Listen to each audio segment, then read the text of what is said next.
Mandingo. Okay, then you get to histories of, you know, Lyndon B. Johnson when he took the black man out the family. Then you have shows like Good Times, and to show the black man and not being capable of being a father. Strong black woman, Esther had to be there for him. And Jefferson, black man with money, but he's a shiftless, trying to get over and cheat anybody he can get. Everything's a scandal. You put all that on there, then you have the fear of the black man because you had Reagan and everybody else pushing the fear of this black guy that's going to rob you and kill you. With Reagan? We're 13% of a population. No, I'm just saying, I'm just coming to it. Oh, okay, 13% of the population. Right. Okay, but we're in the black exploitation films and all these films, we're portrayed as being big, violent. Yeah, dangerous. And I agree that has something to do with it. Let me ask you guys. So let's bring it back to the Ma'Khia Bryant case. The white officer that shot the black girl in Columbus, Ohio, that had a knife and was lunging at another young lady, 28-year-old lady. If he was paid $100,000 a year, the stressful situation that he was in, I think he shot her within 12 seconds of getting out the car. 11 seconds, thank you, of getting out the car. Would he have been less likely to shoot her because he made more money? No, he would have shot. No. Well, now that situation. I made the original statement. What I was saying was the way that the way that our civil servants are paid, that adds a component of stress because they're like, oh, I don't make enough to deal with this type of shit. Right. You know what I'm saying? So I'm not saying that is a solution to all of these things. Sure. But now look at a country like a place like the UK. The UK, they ban guns, right? So you can get stabbed up in London. So they have created a system of how to handle people, mental health or not, when they have knives. But one thing you have to understand, and because you brought that situation up twice, and obviously you don't agree with the shooting. And it's unfortunate that she was shot and killed. It's an unfortunate situation, but you do understand that that's going to be considered a good shooting. I'm more upset with her life. No, I want to make sure. I just want to make sure. I just want to make sure that's going to be considered a good shooting. This is why. But it's going to be considered a good shooting based on the scenario.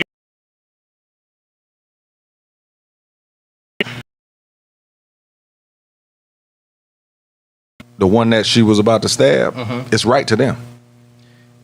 Sure, and her family. I'm sure that they would say it, but Ma'Khia also had a family. Yeah, he was in a no-win situation. No, I think it was a no-win situation. So you saying he should have shot him in the leg? She should have shot her in the leg.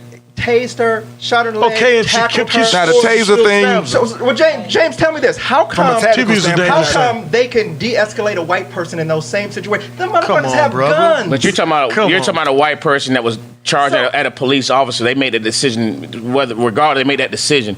We're talking about a third person being involved. Third party being involved at this point, though. That's the unfortunate part of it. Well, and you keep on saying 11 seconds, but you're being misleading with that. Because when you saw 11 seconds, he just jumped out of the car and started shooting. That's not the case. He did. No, if you watch it, he announced, no, hold on now, let's be truthful. But it was still 11 seconds from the time he should have shot the dude that was kicking the little girl over here. Bro, I didn't interrupt you at all. That's what he should have shot. All I'm simply saying is this, and that's what hurts us as a people.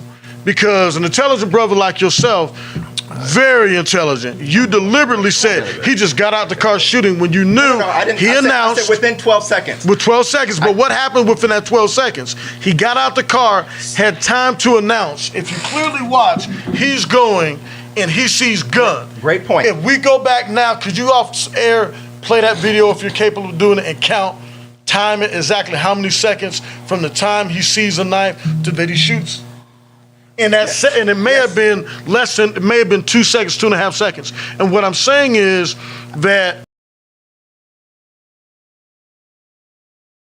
stabbing people with a knife. He comes to the scene. It's my understanding that actually her sister made the call. No, it doesn't matter who called. The person said the person had a knife. That was originally part of a call. Listen to the 911 tapes. They admitted that they said a person had a knife. Okay, so when he gets to the scene, he's like, whoa, fight, everybody, chill. He's like, he's not doing anything over the top. And then all of a sudden he sees a knife going towards somebody's chest. It's knife. So this, bam, bam, bam, bam, bam. So this 4 is, times. But this is the problem though with that. So I'll acquiesce that is true. When I said 11 seconds, I didn't say that he just got out and shoot. You know, it was 11 seconds from the time he got out. I said from the time he got out, I said 12 seconds. He corrected me and said 11 seconds before she was actually shot. So, but the point that I wanted to make on this, because I think that we have to, you know, he barked out commands.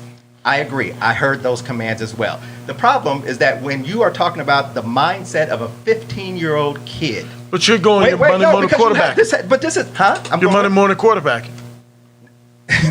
When you arrived on that scene, he didn't know if that was a 20-year-old, 26-year-old. Forget the age. Forget the age. When somebody is in fight or flight mode, they don't hear that.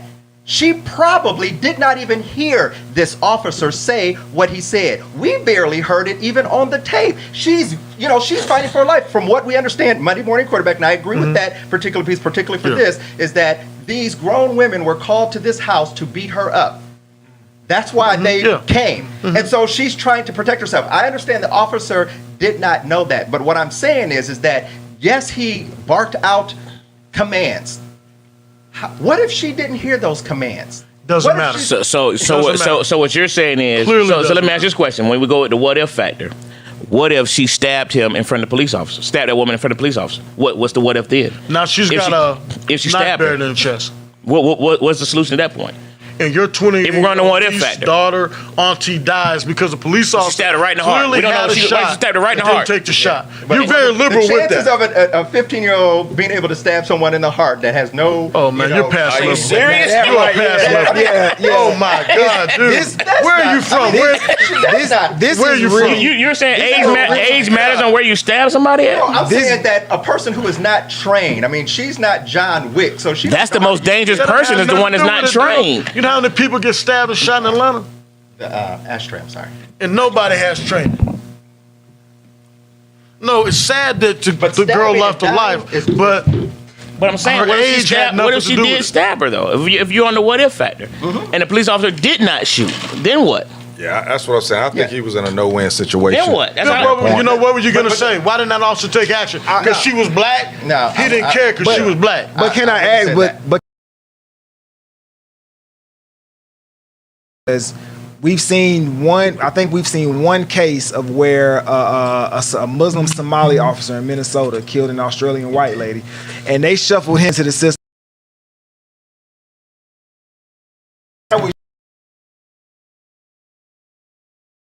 Everything. So your intuition and your senses are heightened in those situations. Back like that 4 times. If she had a knife or not, what is the conversation? Like, what is the like genuinely speaking, and think about it. What would be the response to you shooting that white girl in the back like that? Okay, first of all, the thing that's going to happen as soon as you take care of a shoot, what I would tell my officer to do was, hey, look, your heart's fluttering, whatever, so you don't have to make a statement go away. White girl it's the same way. It's you're not talking about Atlanta Police Department. I'm talking about the Atlanta Police Department. And I get what he's saying. He's saying that if you actually shot him, shot a white girl in the back with a knife, do you think that it would be all of this Monday morning quarterback justifying your shoot of that white girl in the back? It would depend on. If the white girl had a knife, was she going at a third party? Same thing. If the white girl had a knife, white girl. What was the distance? Same scenario, distance, all that stuff. Same. Good shoot. Have been a good shoot all day. It would be a good shoot all day long because you had the threat and it's to protect a third party. Now, if she was just running around with the knife, of course, I can't say he would have because we can't say what he would have did. It would have been handled differently. Then you could have pulled out a taser. You could have got a tactical unit over with a beanbag gun. All these things you could have done. But at the time, you're clearly looking at. See, watch you. What is that? Okay, if you go back. That's the dude kicking the. Oh, that's the video. Yeah. Kicking. Now, let me ask you this. Now he sees a gun. Now he sees a knife. Bam, bam, bam, bam, bam. Now let me ask you this. She's drawn all the way back. Now let me ask you: coming up on a scene like that as police officers, is it protocol to pull your gun or the taser?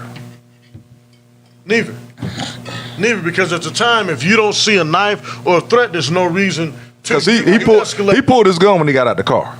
Did I see that right? No, he didn't pull the gun. He had his hand on his gun. His hand on his gun. He on his gun. No, he didn't pull it. It was in the. Yeah, he had his gun. No, he pulled it. He pulled the gun when he saw the knife he's coming up with. So when he saw the knife, it's clear. If you watch the video, so again, his body cam. So with that being said, with it being a knife, and not a gun, why wouldn't you pull the taser? Because it's the distance that you are to him. And that's one thing. Okay, this is a good example. I'll bring this up. But taser is the perfect example of why national training is needed and necessary. The company Taser trains every single officer that carries the taser, and everybody is required to do the same forms and everything the same way. Now, the policies that come with a taser, everybody sees it on TV, and the guy from 10 feet, 20 feet away shoots a guy and he drops. It doesn't happen like that in reality. A lot of times, a close-in shot, the prongs won't separate enough to make the right thing. I think she had a jacket on.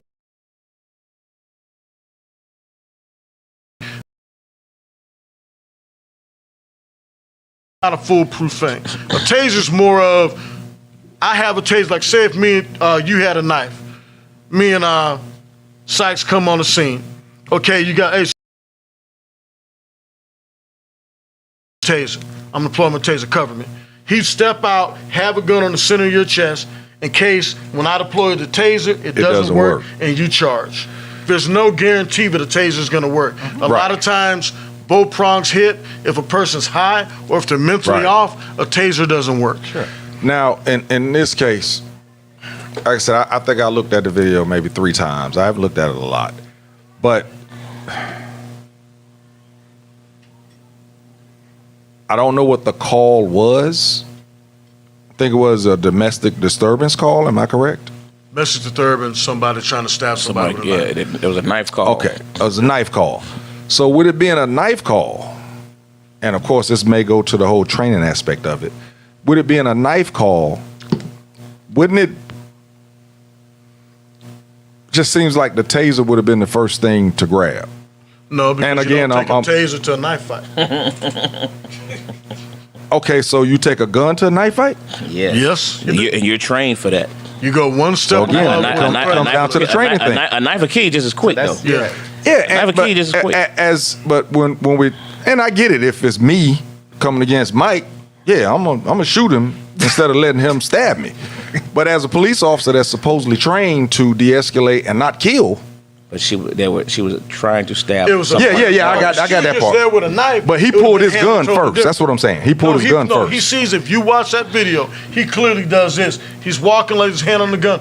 And stop right there. Stop. So wait. Stop right there. He pulled his gun first. That's what I'm saying. He had his hand on his gun. He had his hand on his gun. He didn't pull it. And then he pulled when it. He saw the threat. Right. But again, this is what I'm saying. When he had his hand on the gun, I don't know. Where's the taser? It's on your non-dominant side. It's on your non-dominant side. So on the non-dominant side. Yeah. So if your right hand is on your left side, And it faces, That's whack. And the handle faces forward. It doesn't even face the same way. Yeah, I've never worn a taser, so I wouldn't know about that. But I think, That's kinda honestly, messed up. I think the real conversation should really be about how it's unfortunate. Honestly, I think at the end of the day, after investigation, it's such a split second response. It's going to be deemed a good shoot. Yeah. And honestly, at the that. end of the day, it's a tragedy. But what's the biggest tragedy is why the hell some grown ass women were allowed access to this teenage girl because she's fighting for her life. But wait. In that situation, hold up. I got to get this out because don't nobody talk about it. You know what I mean? This young lady did not have the mental capacity to even understand that if she went outside with a knife, even though the police had been called for her, that she would end up a victim. The ball was dropped on so many levels with this situation. Yeah. First of all, why is this girl even in foster care? Yeah, this girl's a straight A student. She was in foster care, and supposedly the argument was about the house being cleaned. That's what the argument was about. Cinderella in that girl. Now, And it goes, and you take it to another incident, JT. Just on a 13-year-old boy, just on that incident, the type of situations, the 13-year-old kid that gets killed. What was that? You talking about Adam Toledo? Yeah. Why is he out at 3 o'clock in the morning with a gang member? Because let me tell you something. I'm gonna tell you something. I'm totally with you on that. All day. Yeah. I mean, we're talking about this shooting and the dude over here kicking because the young lady went at. She went at. Said anything about she knocked that. one young lady down first, and then she turned around and went at the young lady that was holding the dog. But while she went at the young lady that was holding the dog, there was a grown man kicking a female over here. Has he been charged? I hadn't seen his name nowhere. Well, see, my point is that as a people, we need to start doing that before we get loud and wrong. Right. A lot of times. Identify the facts, because a lot of things is going to go to change the policies and the idea and how police officers think in America is if, as a people, we're above reproach. Should you have to be that way? No, but this is America. So one thing I would go and I talked to on several shows, we should teach our young black children, used to say males, but now it's females too because they're getting locked up, but basically train them how to deal with law enforcement. Loud doesn't make right. Aggressive doesn't make right. And what happens a lot of times, just like we have to be responsible as a people, because when you make a comment joking, I know it's a joke because I know where your heart is, brother. You care about us as a people. Okay, but when you make a comment like LeBron did, or you make a comment like Will Champion and allow somebody, now think about it. Now, they'll block us for having music on YouTube, but why don't they block that black person that deliberately antagonizes the police? Man, y'all ain't got the right. No, respectfully speaking. Let me finish, bro. I'm gonna let you talk. Can I finish, bro? Ridiculous. Can I finish? Let him finish. And what I'm simply saying is this. What I'm simply saying is this. When that happens, I'm not talking about intelligent people that we can look at in the lab. Or so, man, he got on that officer's skin. Haha. I don't predict anything funny, but some people may find it funny. But what really's hurt is that kid that's going to inner city Atlanta school, not Mays, not Doug, not Grady, but some of the other ones that year after year after year fail. So because we disrespect you. No, I'm not saying this. No, I'm not. No, you get me wrong. That's what it sounds like, though. No, I'm not saying that. But that's what it sounds like. No, okay, let me change that. That's not what it sounds. That's not what he's saying. When we do that, it creates a culture of discontent. No, the culture was already there. I'm not saying about the wrong shit because you beg. I got to beg for due process. A lot of wrong shit happens in America. No, I'm not doing it. Cops are wrong in America a lot of times. I'm not. But what I'm saying is when you're letting kids that are undereducated and you're teaching them the way to do it is be combative. And then you're getting maybe a racist cop, maybe a cop that is flawed with bad training, and you're putting those two together. It's like oil and water; they don't mix. He's basically saying, how does that help the situation? It's not helping. How does that help? Now we need to train officers better. But see, there should be more cultural training. Wait. Even when I comply, but from both sides, chance depending on who the cop is. It's not a good chance. It's not a good chance. Well, it happens. Way more than it should. There is a chance, with the millions, unfortunately, but it's not a good chance. The chance of you complying and still getting shot and killed are much slimmer than somebody that complies. So I have to let's just be realistic about it. But the issue is it's not great. I mean, that's all I'm saying. Yeah, but the thing is, like you said, how does that help the situation? That's all I'm saying. Yeah. But how does it help the situation if the officer is coming in with a one mindset already? So it's both sides. Exactly. Because of You the color still of my ain't skin. acknowledged It's it.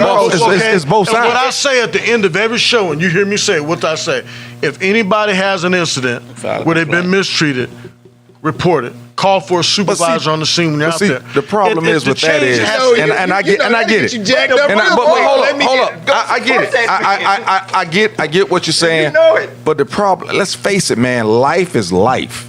And if somebody is out there having a good time, they're not illegally drunk because they're not driving. They're just having a good time and they got a little alcohol on. And it's hard for somebody to tell somebody that's when they feel they're wrongly accused to say, calm down and just report it after you go to jail. You signed up to deal with combative people. What they saying is calm down to live the fight, to live to report it. You know what I'm saying? It's like we were having this conversation last week with some of the younger football guys. I'm not a real threat. And they were saying the same type of things. The vigilant. I'm not gonna. And my question was to them was, is that what you're gonna tell your son? Is that what you're gonna tell your son? To fight it? To be ignorant, to be loud, to be these things? Is that what you're gonna tell your son? I don't condone that. And as a matter of fact, there's a measure of accountability. But I'm saying, but who's listening? What he's trying to say with these videos is who's listening, who's watching. Exactly. Who's watching? They're watching and say, "Oh, that was funny. This is what I'm gonna do." And then what? How does that? They try to outdo it like every other YouTuber. You know, go on both sides. But I'm gonna be honest with you. You know how you reach the young people.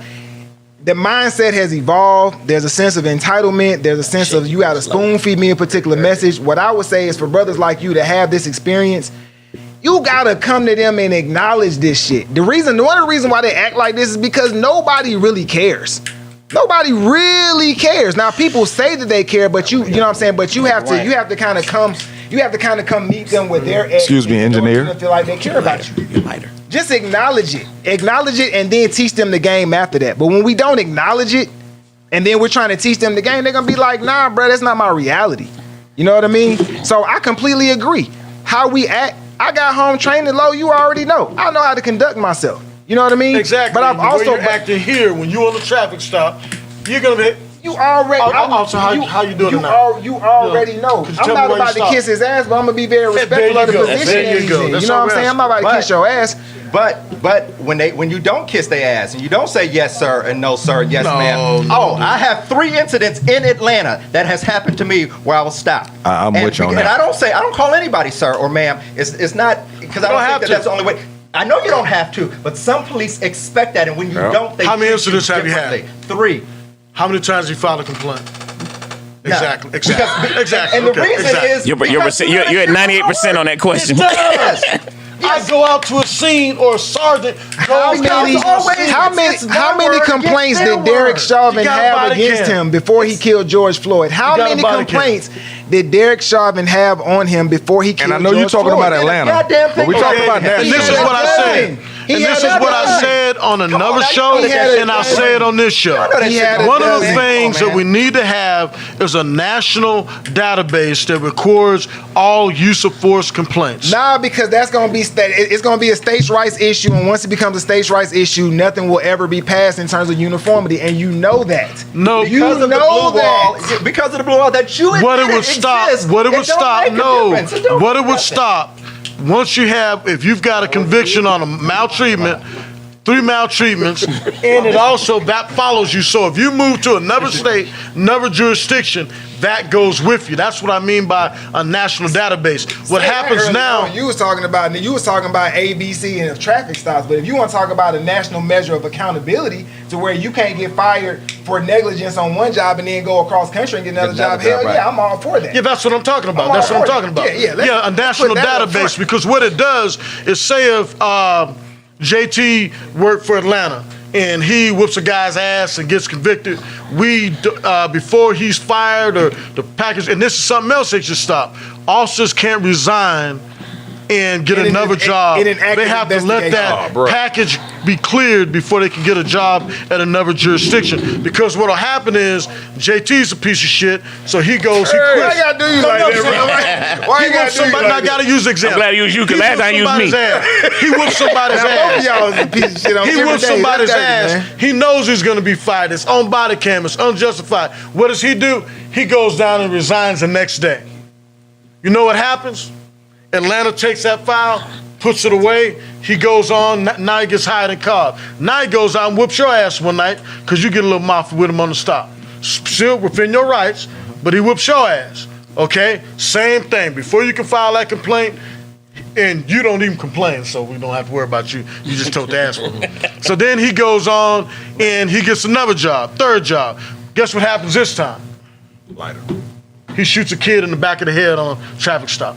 And then everybody, that's what happened. So that's how that happened. So you disagree with the fact that Derek Chauvin had like 12 complaints? No, it does. But I'm saying if you had a national database where we it's don't. not We don't. up to We the, don't. no, We don't. But what we do have is the things fact that he had multiple complaints levied against him, and he still and nothing was done. No, but see, a lot more. He didn't Yeah, go to that- some other police And department. that's an agency. That's an agency issue. That's That's an an agency agency issue, which is what you have to get fixed. And that's why we keep saying what the problem is. That's why he's talking about the National Police Academy. You have to have things. If we can create TSA just like that, they can create this. They can do it. Yeah. They can do it. It's just a matter of they don't. It's not a concern to them. You know what I mean? Why? Because it's us getting killed. I mean, it's so they don't. So it's not a concern to them. Everybody agrees that this is a culture thing. No, right? there's no question that it's a culture So you thing. agree that this is a There's no question. There's no Okay. question. Show's There's no over. question. Yeah, that was it. Thank you, ladies and gentlemen. because Good night. the crazy thing the is, show, and he was like, "I disagree." No, but I mean, But see, the no, crazy- not the a crazy culture. thing is that- and all of your But it's examples have not all displayed what I'm ladies and saying. gentlemen. Look, Good night. but to see, the crazy thing is he said TSA, but the crazy thing with TSA, it's a national training thing. National. Well, But it's a wait. national But look, organization. but each state. But how was it created? But Atlanta's each state universe. though still, I can go through Atlanta, Hartsfield, and I ain't got to take my watches off. Oh yeah, you know them niggas. But then I'm coming out of Vegas, and I got to take my watches and my You gotta shoes get off. naked. It's There's still again, it's differences still in how differences TSA even with that. TSA, But it's a start. I get it. It's a start. Yeah. But TSA has different rules, and I don't get even with that. and you're saying with your federal police officers. You know what I mean? I mean, try run up in some of these federal buildings. These guys on a whole nother level. Now, I think that's other than the Capitol building. That's the real gang when right they there. kind of Right. Other than the Capitol building when they kind of ran up in there. Other than that, I'm with you. They old laid them but- dudes but- up in there. Well, they old laid them But my dudes. point They is, shouldn't have done that. those are the things that can be. Those things can be done because a lot of times you have a lot of these, like the lieutenant who got stopped. I don't even know the name of that county. It's such a little small little agency. Nobody, you know what I mean? right. But I mean, they were so bold. because Bro, they was just on- imagine how many times they do it. They was on the body cam and just saying, Man, they you know, ain't- listen, they if you don't ain't report give- this, they ain't give- everything they gonna be ain't- all right. You know what it Damn, was? that You know brother what was in happened? the uniform. That officer, after the officer calmed down and realized, oh shit, I done effed up. So what he tried to do is cut a side deal. Hey, buddy, I'm not gonna cost you your job. I'm gonna just let this go, and we can both walk away. Yeah. Da da da da da da da. And you know what also happens? And I'm not messing with you, Mike. He reported it. I give You're you part that. of the problem. He reported because it. you're a very articulate brother that could take your tail down to OPS department and articulate what happened. You know what's going to happen? They're going to pull that officer's body cam, and it's going to have an effect on that officer because how it works in departments that are operated properly, and most of them in the metro Atlanta are, the major ones anyway, Gwinnett, Atlanta, Cobb, DeKalb. What'll happen is, even if it's not sustained, for whatever reason, once you get 2 or 3 in the same category, they have officers that investigate you. They start doing reviews of your body cam. So let me tell you the only reason I didn't that's an issue too. Complain. There are 2 reasons. One is I don't believe it'll do any difference. But the biggest reason was because nothing happened. I mean, I didn't get a ticket because doesn't he pulled matter. me over for no reason and stuff like that. And so I was able to get up because he realized that I wasn't just an average nigga that was dumb and stuff like that. And I started quoting Exactly, the law. but that's why you so should I was able to complain. get out of it. But he still talked to me like I wasn't shit. But that's why you should But have it complained. wasn't that. It is serious because see, And the you're part problem of the problem. is too many people say it wasn't going to do anything. Exactly, and you're part of the problem. So if 50 people Because say you're the type same of person that thing, needs then it. that one person who finally does complain is like, oh, well, he don't have no other complaints. Yeah, well, they complained about Exactly, Derek Chauvin, and you can then nothing articulate, happened. and To you would him, be so, able. I mean, we have many incidences that. Exactly. to No, we prove that it don't. No, we that don't shit prove it happen. because people, as a Doesn't- yeah, people, doesn't prove it. everybody that comes on this show, will I ask everybody the same thing? Did you? They look to burn police officers.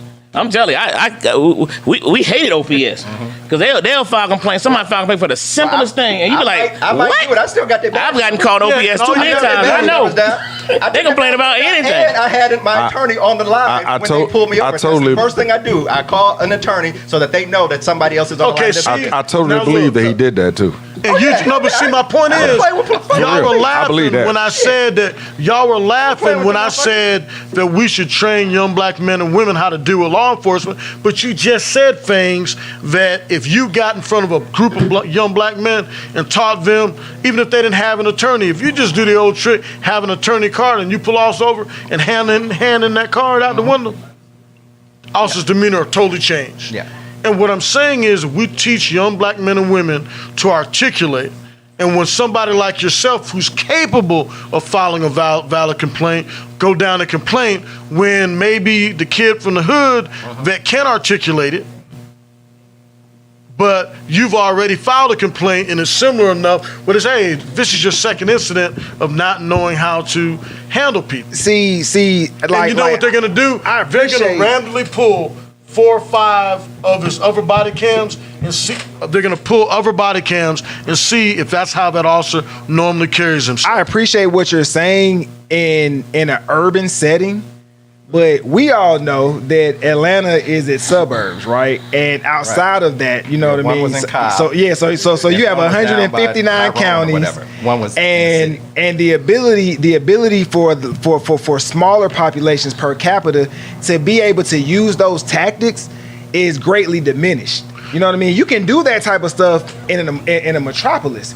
But when you're dealing with a police force that has, 12 people on it, and you a young brother and you getting pulled over, like you're pretty much getting pulled over in Mayberry. You're getting pulled over in post-antebellum Mayberry.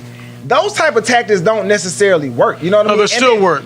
And there's also a rebellion against the far left anyway when it comes to these type of things. You know what I mean? So if you come in and you know a little bit of your rights in these small hillbilly towns, you was an uppity nigga, and we got ways of dealing with uppity niggas. So that's facts. So my whole point in all of this is that these two things can mutually exist.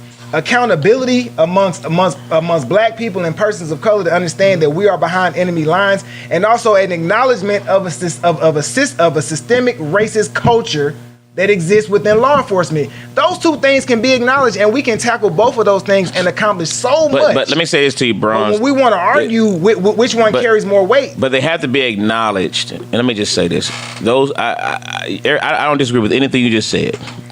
But the only problem I think that people in general, and we go back to the salaries and all those things, you know what I mean?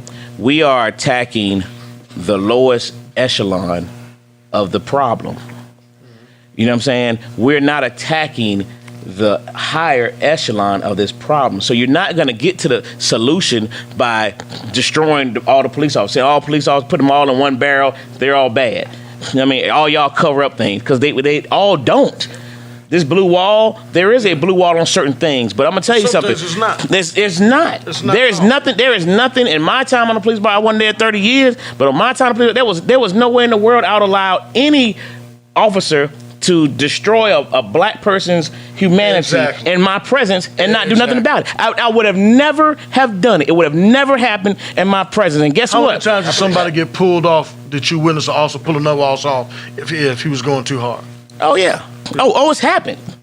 Oh, it's happened. You know what I'm saying? It wouldn't happen in certain people's presence. But those particular officers who do those things know who they can and can't do it in front of. Yeah. They know this. Right. So that wall may be there for certain people, for certain instances. Let me ask this. Now, I'm not going to the blue wall, if I know Mike over there in his cut, I'm not going to tell. You know where MJ at? Nope. Yep. Have you seen him? Nope. Yeah. You know I've never cracked my whole career. let me ask Let's just get that straight. I think I value what you guys are saying. One, because you have the experience and you lived it. Two, because you're talking specifically about Atlanta. I think that all of the things you're saying are true for Atlanta, because what percentage of the Atlanta police force is black?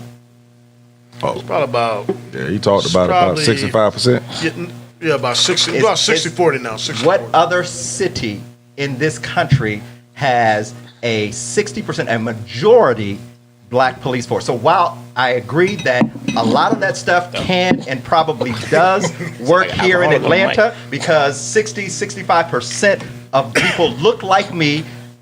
They have the mentality and the value system of low. They respect their people. They love their people.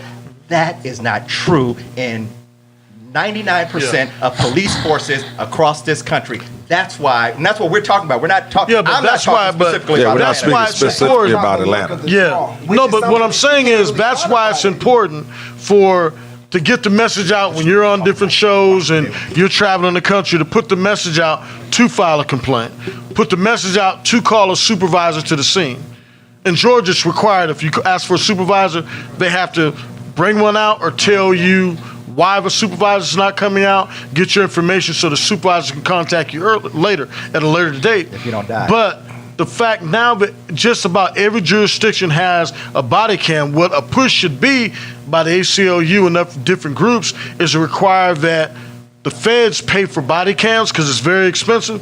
And a lot of the departments that originally started with body cams stopped carrying body cams because it got too expensive to storage. It's the biggest racket that's out there. There's only one company doing it, and they're raping cities. You know what? But you know what's interesting about that is that one thing that we haven't talked about is the over militarization of the police that occurred once the Patriot Act was passed back in 2001 when they rushed that Patriot Act through. Mm-hmm. It allocated an enormous arbitrary amount of funds to the police force. So while we're complaining about body cams, but you got tanks, you got all of this other tactical equipment. That doesn't affect the average person.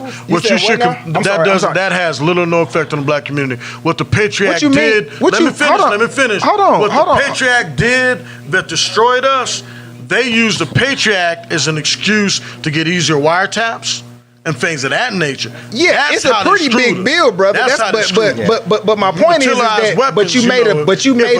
If a tank shows up, but you made it a point to complain about the cost of body cams when there were billions of dollars that were allocated that could have been paying for that instead of paying for ballistics. Because all the money that was spent in the Patriot Act and the money funding that came had to go for certain types of law enforcement. See, it wasn't. But you couldn't use it how you wanted to use it. You couldn't use it on body cams. Body cams didn't exist at that time. Body cams didn't exist. It's more modern. They chose that. Yeah.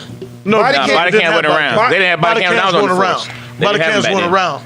But when body cams came out, a lot of departments jumped on it because they had funding or they may have seizure money and bought them. But as soon as they found out how much the storage was, and then the feds came in and told you how long you had to maintain that tape. So you're getting into a slave contract with one company that has it, and they set the price.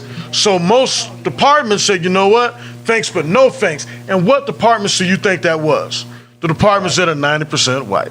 Or in such a rural area where it may not be poor blacks that are being mistreated, but it's poor whites, Latinos if you're in Texas or wherever. And so that's what was occurring. So it's not just a black issue, because remember, we're 13% of the population. Don't think bad apples just exists with black people. It exists with everybody. But on this thing, it goes back to what I said. If we start complaining and then we train young black men and women how to react to the police and what their actual rights are, then you're going to handle things differently. Because just like if you notice, as soon as you started talking, and that also realized, one, you weren't dumb. Two, you're a grown-ass man and you knew what you're talking about. Then his whole demeanor changed. He may not have liked you, but he wanted to get the hell out of there as quick as possible. Here's your driver's license. So even if he gave you a ticket, he's like, here, bye. So where's the common human decency? He was trying to.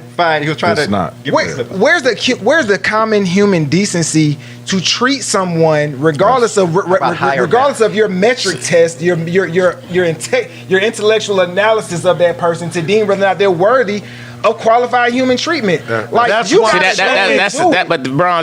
individual. That's an individual situation, though. I mean, I understand. That's an individual situation. See, what we didn't want to do. We're not here to try to defend wrong. Yeah, you can't defend. We're not here to defend wrong. You know what I mean? And I don't think either one of us are here to even try to defend police officers in general. You know what I mean? But certain things we have to just try to give a realistic version from the other side. You know what I mean? Just from the other side. Because a lot of times, if you haven't been on this side, you're never going to be able to understand it. No matter how many times we tell it to you, you're not going to be able to understand it. That's why we can, MJ and I and other officers, we can look at certain situations and we can say good, bad, maybe, you know what I mean? Because we just see the other side. Now, what you're saying is those people who do these things, the people who, this Derek Chauvin idiot. You know what I mean? Yeah. There's not a real police officer that will ever defend that. You're not a real one. They will never. There's some ignorant folks out there. No. Real badges and real guns. No. There's some ignorance out there. There's still that systematic racism. It's out there. No one is going to deny that it's not out there. No one's going to deny there's not some racist cops out there. No one's going to deny there's some jokes who just get bullied in school and it's their chance to get. No one's going to deny those things. No real person's going to deny those things. You know what I'm saying? But what I'm saying to you is, and from our culture standpoint, is we have to figure out, we have to stop attacking the bottom level. We have to start attacking the top level. We have to start demanding certain things from a higher level for the police department, from the justice system in general, because not just the police department is systematic racism, it's the justice department in general throughout this country is based on systematic racism. So that is perfect. It goes hand in hand because it's allowed from here and it just filters down. You know what I'm saying? But just imagine if you had something that, MJ, when we talk about teaching our youth, like my son's high school, for example, they actually have a law enforcement class. I was amazed it had it. Just imagine if every single school was required to have a law enforcement class for every single student going into no later than their freshman year. It should be in middle school, but no later than your freshman year. You're mandated. That's just as required as Algebra 1. You know what I mean? So you can get those ins and out of law enforcement. You can see, you can learn. You can learn some of these laws and rules, and you'll know more things that you're talking about. You know what I mean? And then so the police officer is just not just that enemy person that you see.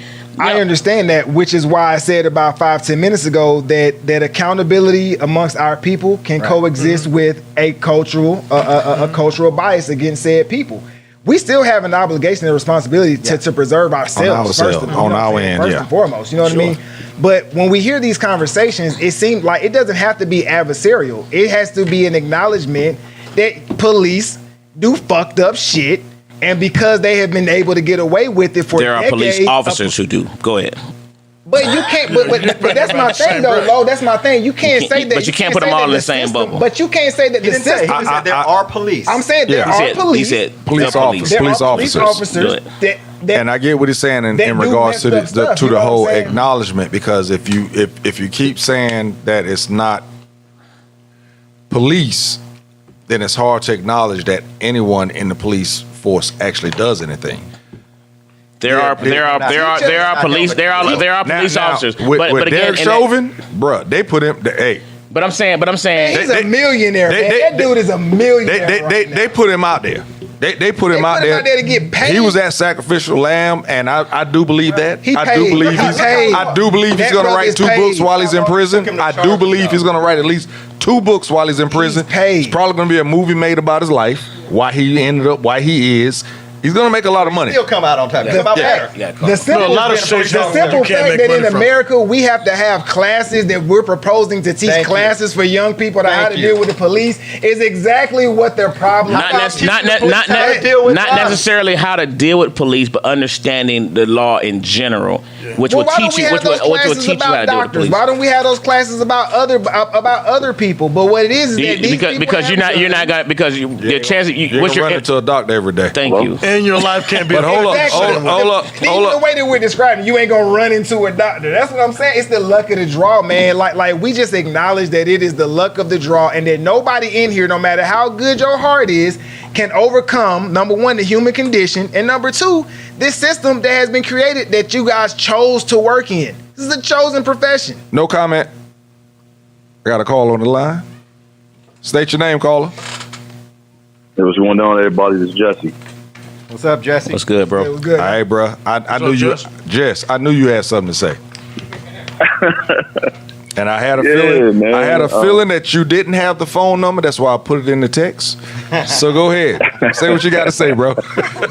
I saw you smoking a cigar earlier today, so I know you're really intellectual right now. Cigars do that to you.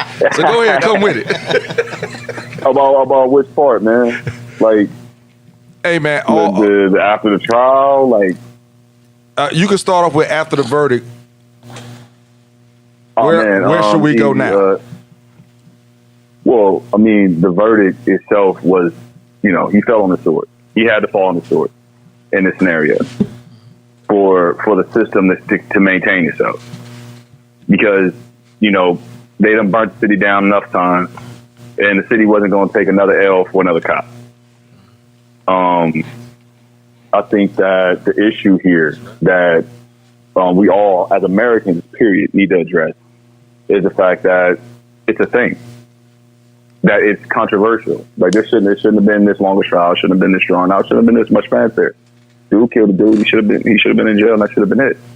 But as far as moving forward, we need to recognize that dude is just a byproduct of the system and not, an anomaly.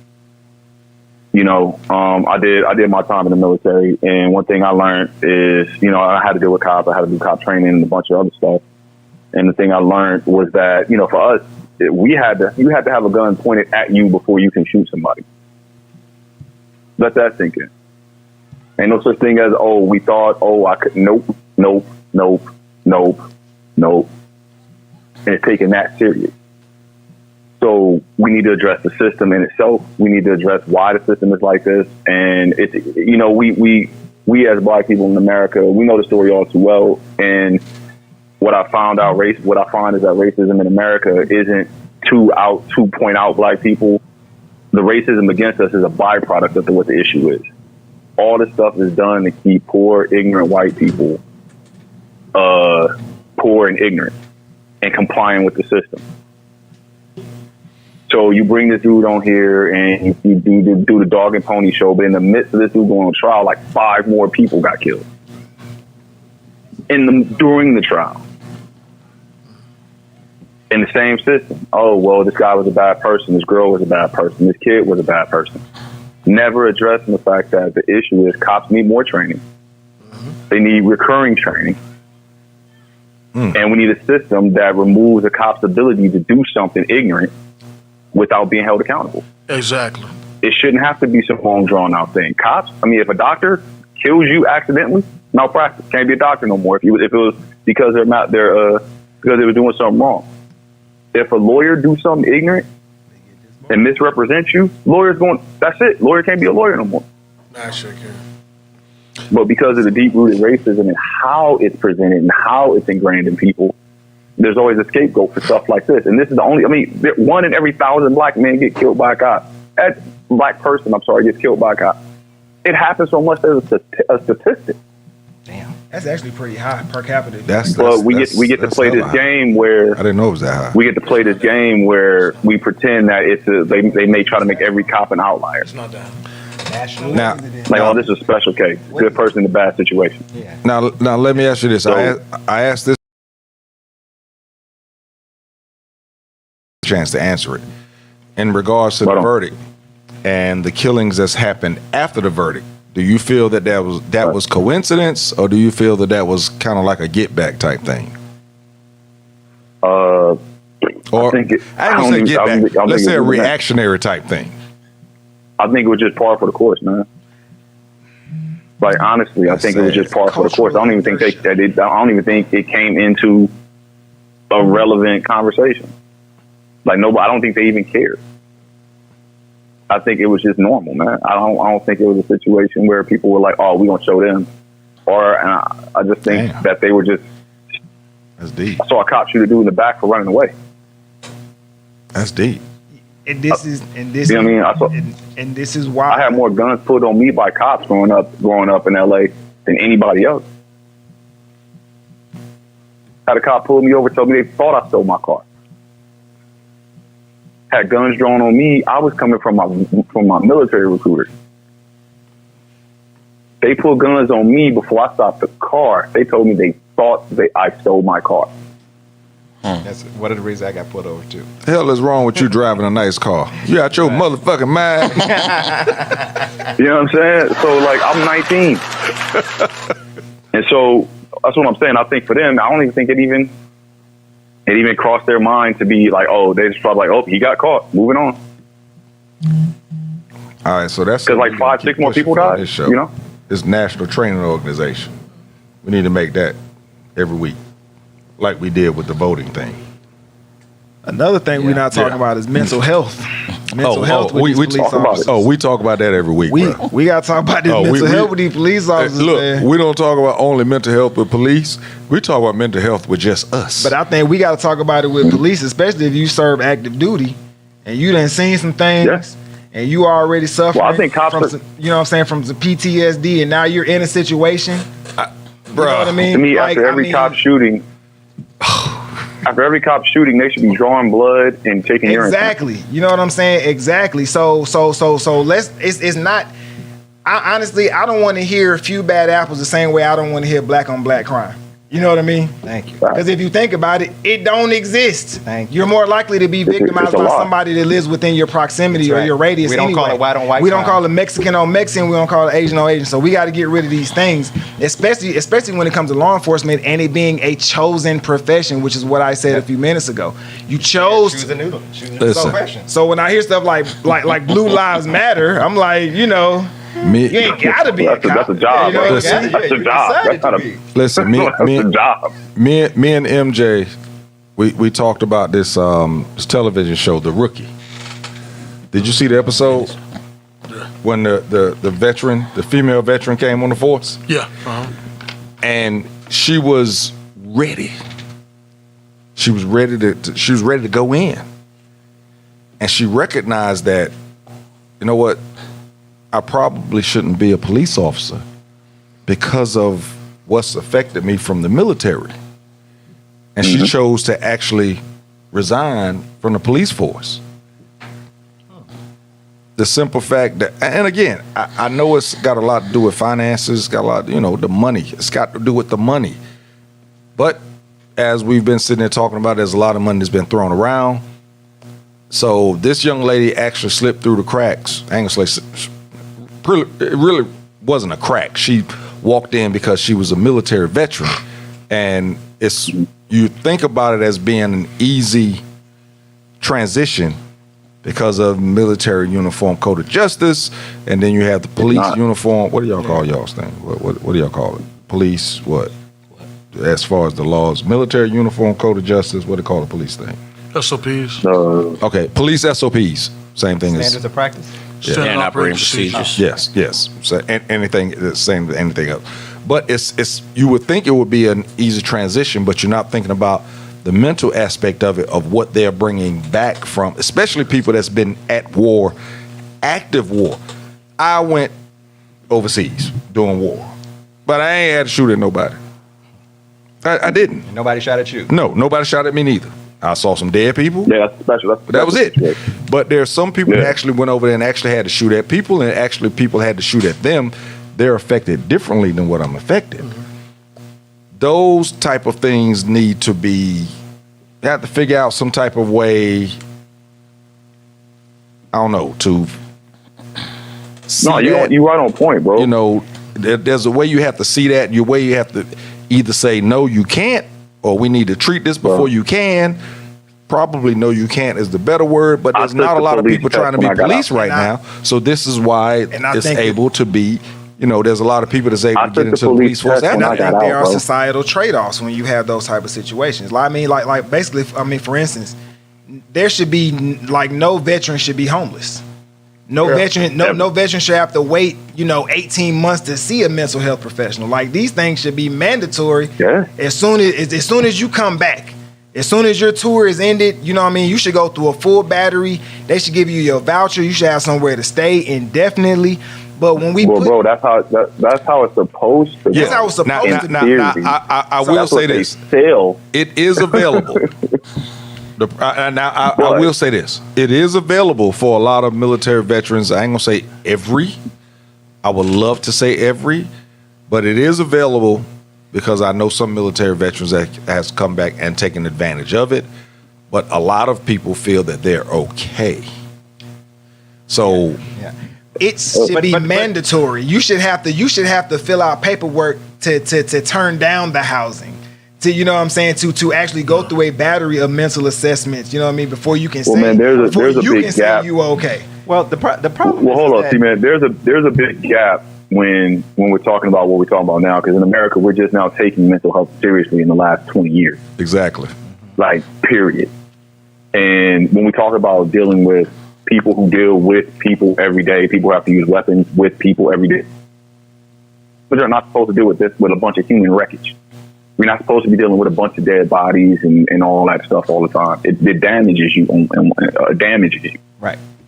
So, you know what I'm saying? So when we're talking about, you know what I'm saying, like what we're dealing with, like the issue with Black America and the reason we're targeted so easily and highly by the police comes down to the fact that we are the most impoverished group in the country. Even though we're worth $1.3 trillion, we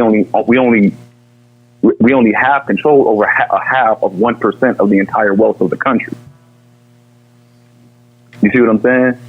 So when you go into this housing, these areas where Black people live, and again, there's political predatory practices. That's why these things are happening.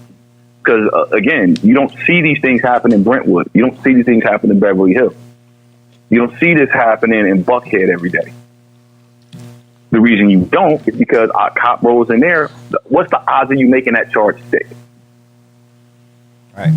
You got a cash for bail system, which means I get to arrest you, put you in here. If you ain't got money to bail out, what you gonna do?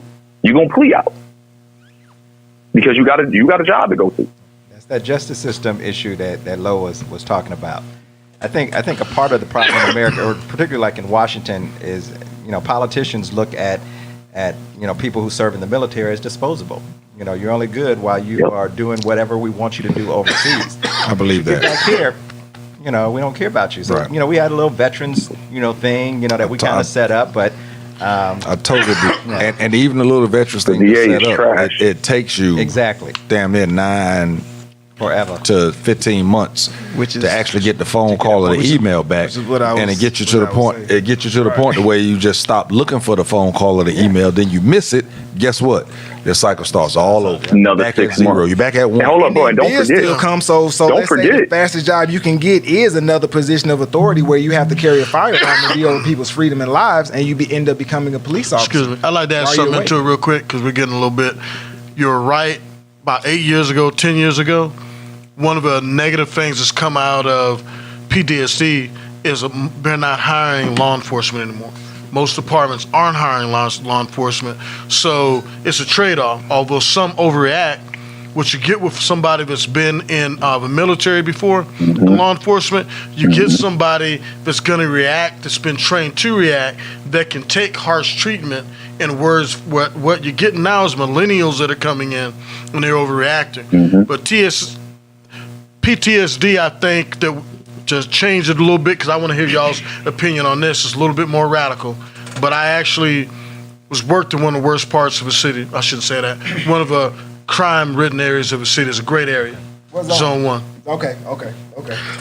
So, and before that, I was Red Dog, T.I., did you? SWAT. You arrested my homie T.I. Did you arrest Tip? No comment. But what I will say is, forget if you arrested him. Were you over there when? No, go ahead. When the silencer, the sawed-off shotgun, the automatic weapon, and he didn't go to jail. Just go ahead. But we'll talk about that all. What I will say is this, and it's something I think that a lot of Black leaders don't look at, and the country may not care to look at because of the cost of fixing it. You saw everybody said these eloquent things about the military. There should be no homeless military guy. And I want you to look at this, not from your standpoint, but look at this. You have a Black kid that grows up in Zone 1, substandard schools. Okay, you have Black teachers that basically had a scandal where they were taking the test for the kids so they could get the funding, which is criminal because the principals receive money for bonuses for having a certain number pass. Okay, this went on for years. Then you have no jobs there. They grow up with parents that don't work. It's crime-ridden. It's one of the most violent areas of the city. And I say that these kids, Black men, have PTSD worse than soldiers a lot of times. I see it. You guys don't see anything because you guys are intelligent. Hold on. I'm talking about when you go to arrest somebody and you can almost see. Yeah, I believe that. When you're dealing with him, when you say, hey, stop, you're not dealing with what he did right then. You're dealing with every interaction he's had with the police since he was 5. But now think about this.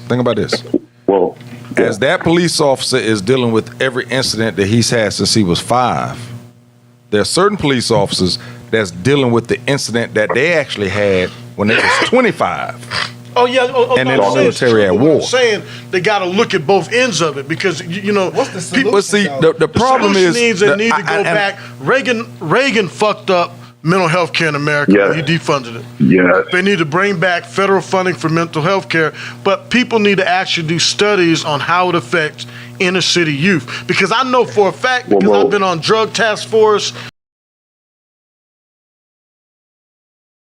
kid in the suburbs, totally different from you when you deal with an inner city kid. Okay, I let me speak from the mental health background. If you my degree is in applied behavioral science. Okay. All right, and it's poverty. Period. It's not just black people; it's poverty. Now, the issue when it comes to because poverty has a certain response system. People who live in a impoverished condition, no matter what part of the world, no matter what color their skin are, you're going to get the same responses from the human condition. It don't matter who they are. Trailer park or the project, you pick it. The issue is the operating procedures going into dealing with these people and the assumptions you're forced to have going in. You always talk about. So you have a system that's telling you the 12-year-old can be treated as an adult, but only if he's black. Right, and you're seeing it play out.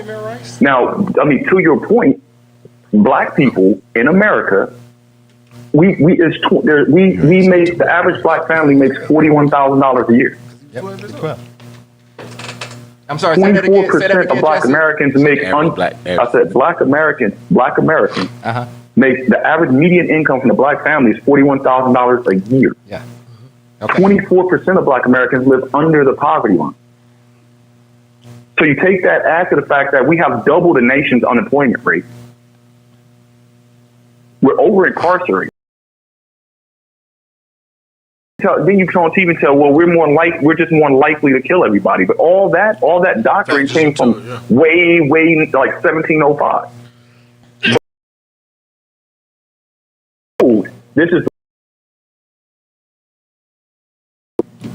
and they're going in on high alert, thinking this got to be dangerous. It's more dangerous. So, like you said, you got people going in on a high alert all the time because everything is dangerous. But it doesn't matter. But it's just because over here, but over there in the trailer park, you might not be so quick, so rah, because they're just good people in a bad situation. That's how we look at them, yeah. And it plays out where you got a dude trying to stab a cop in the neck, and the cop decides to put his gun away and tase him when the dude runs away. Versus a lady who kills a kid because she thought her taser was a gun, which anybody who's ever held a firearm and a taser or even know how it's set up on a belt knows that's damn near impossible. We hadn't touched on that one. But it's looked at in two different ways. Because it's so obvious. It's so obvious. I mean, she lined her sights up and everything on that little boy. But for the former police officers, real quick, for the former police officers, because we didn't do a show last week, in regards to the taser versus the firearm, what do you think about that case? Was she wrong? Of course, yes, definitely. I mean, I love my people say like cops up here. I mean, it's a situation where, and I think a lot of that has to do with a lot of people good quality officers are getting out of law enforcement right now. It's not worth it. A lot of them feel it's not worth it. There's other jobs they can do. And what's happening is that 26 veteran, I can't wait till the trial comes around because I want to see where she worked her career. Right. Well, am I correct that she was saying that she was a training officer? She was a training officer, is just like and she's president of the shoulder. It's just like somebody being that's another problem. Guard in the Marine Corps. But they still. But that's another problem. If she's the training officer, you can't use the title till you make a mistake, and now it's like, oh well, you know what they just gave us. What I'm saying with training officers, what typically happens, they're not like I'll use Atlanta for instance. I've always said they should get one step pay increase to be a training officer. What happens, people do it, and the first couple months is cool, but when you have to stay after and fill out all that paperwork and you're not getting paid for it, or they just want to give you comp time for it, you tend not to attract the best officers to that assignment. And that situation was just wrong from the beginning. You know, based on the history of that situation was they were already given instructions not to pull over vehicles with expired tags. They were given an instruction because of COVID, they were already so backlogged on issuing new tags to people. Right. They were told, do not pull over vehicles with expired tags. So that situation, I guess because she calls herself training, she decides, I see this young black kid in his car, I'm gonna pull him over. But they gave him two reasons. One was for so we heard the expired tag, but then we also heard about the air freshener thing. But the problem is he should have been pulled over in the first place. Which I 100% agree. The air freshener was seen as after they pulled fruits of a poisonous tree are poisonous. But then also the black officer actually had the situation de-escalated. The black officer on the scene had the situation de-escalated. Well, MJ and I talked about this before. Bottom line is they could have snatched the kid. You know what I mean? It shouldn't even. It could have been handled a lot of ways, It shouldn't but it's easier to handle. So the craziness in the way that's going to get you the outcome that you most desire. The craziness is because of. I mean, I hadn't looked into the whole thing, but listening to you right now really bugs me out. This thing is pretty much going to be. Right now, ain't nobody really talking about it because of the most recent shooting. Or the most recent 2 shootings? What is it? How many? 2 or 3 that's happened since that one. You got the other guy that was shot. Shot in the back of the head. Shot in the back of the head. Shot in the back of the head. That was in North Carolina, Elizabeth City. Elizabeth City. Yep. That one, was there another one or was it just 2? I mean, I'm losing count. That was him with which is a problem that I'm sitting up here right now losing count. There was a young black kid who was killed in the high school bathroom. Right. And the police officer actually shot himself in that situation. Yeah. And there was 2 of them. And that was called because the mother called the police on the kid. Some stone key cop. Yeah, because he was having an issue at school. No, he was fighting. He had a fight with her daughter. Right. Yeah. My head hurt. It was like some Keystone Cop story, man. It was like some weird keys. Like, you shot me. The dude got his hands behind his handcuffs. You shot him. Then you shot the dude, the suspect. And then dude, what are y'all doing in there? All right, Jesse, stay right there. Hold on for a second. We got another caller. Caller, state your name.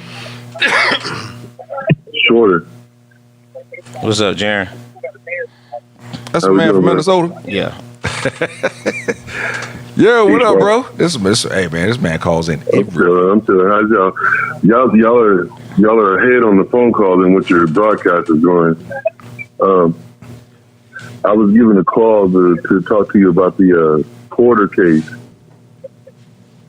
Go ahead. So like Angela, you were saying that she was a training officer. She was training that day. She was training an officer that day. When they pulled him over, he was on the phone with his mother, and he told his mother that he thought that she was getting pulled over for the air freshener, which is a bunch of BS that they pull people over for up here. And secondly, she is supposed to be 26 years on the force or whatever in law enforcement. But at that particular time, she was when the guy got pulled over, she wasn't the person who pulled him over. She came over to assist with him, and then that morning they had ran a thing on the news where the state of Minnesota had issued out a statement saying that they were starting to crack down on the fact that there were so many people out here with license plates. And they had just started that morning. They had just announced it on that news. So there was information out there to where we weren't supposed to get pulled over for license, but at the same time, the city did try to make an announcement that they were going to start cracking down on it, and then that situation happened.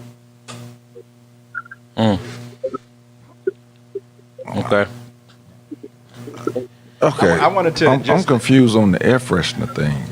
It's a law up there. It's a law. It's to extort money from the. You can't have dangling. Was it dangling air fresheners or something?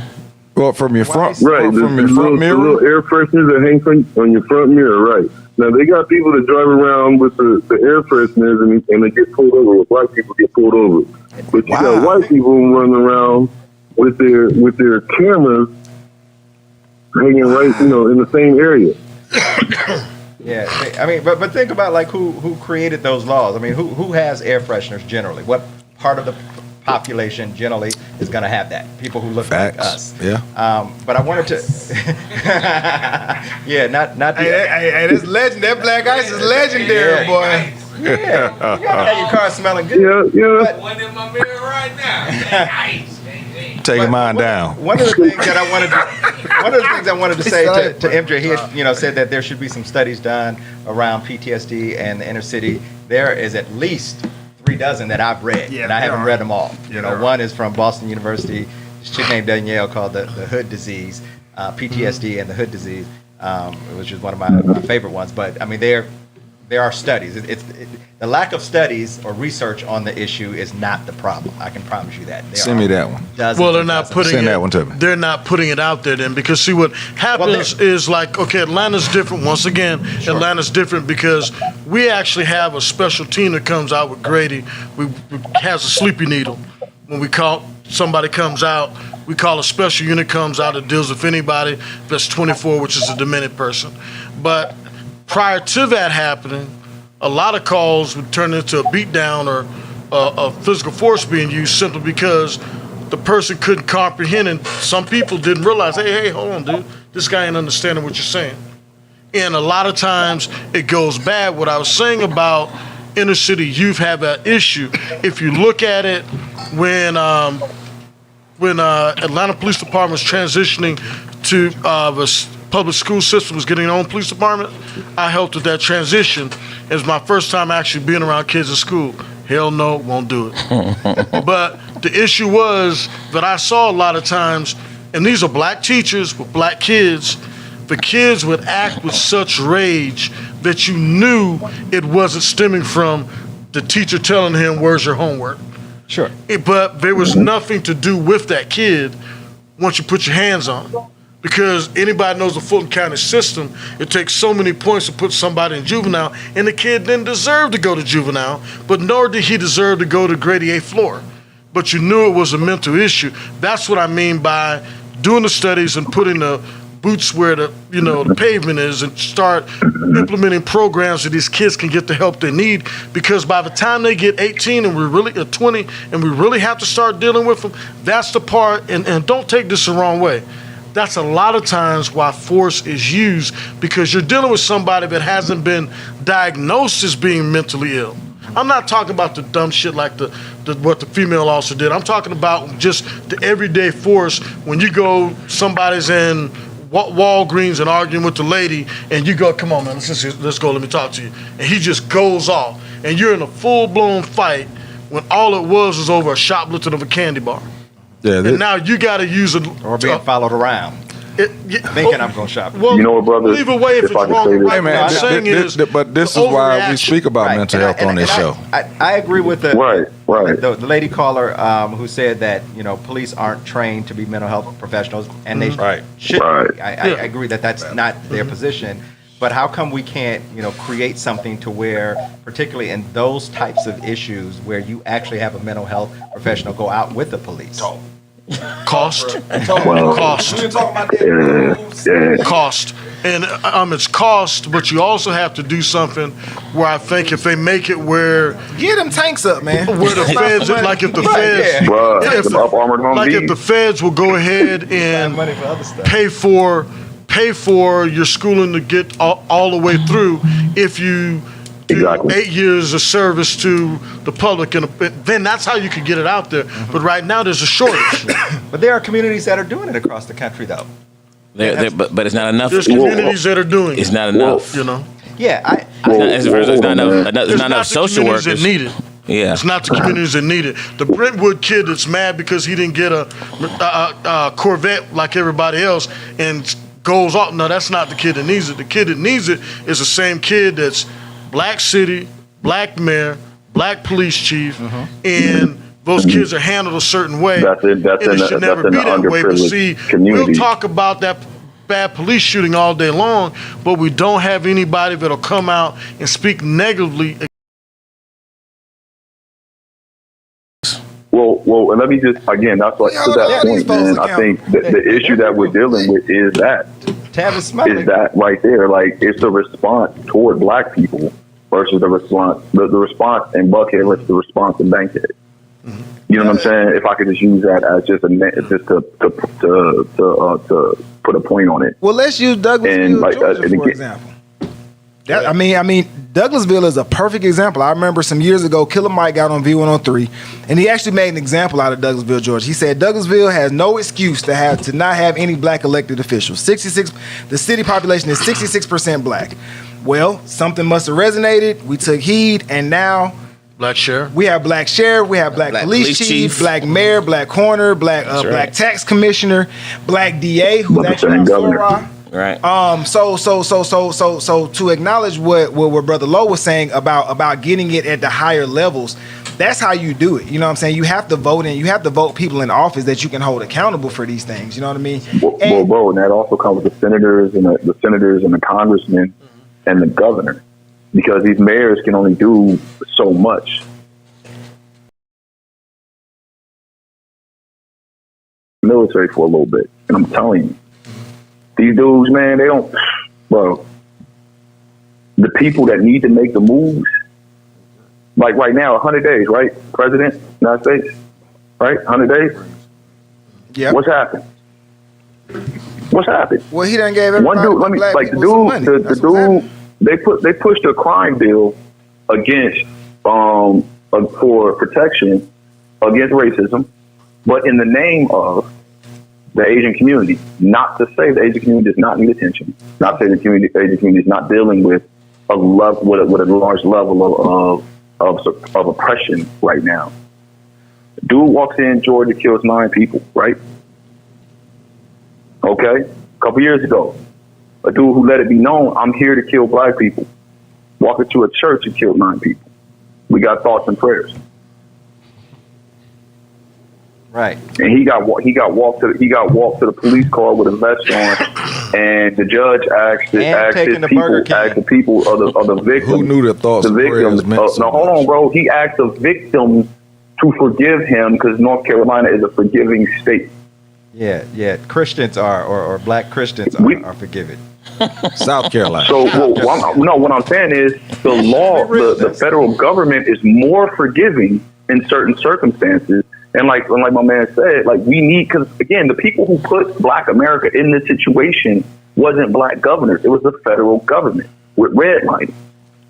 It's a federal government who's not put one piece of legislation down that said that we need to protect and preserve the sanctity of life when it comes to African Americans.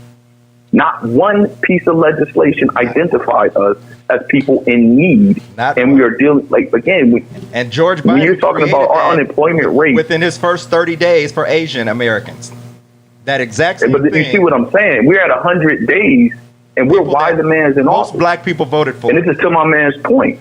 What are we doing about it? What are we doing about it? What are the people who have the majority of the black wealth doing? He did. And how are we holding them accountable?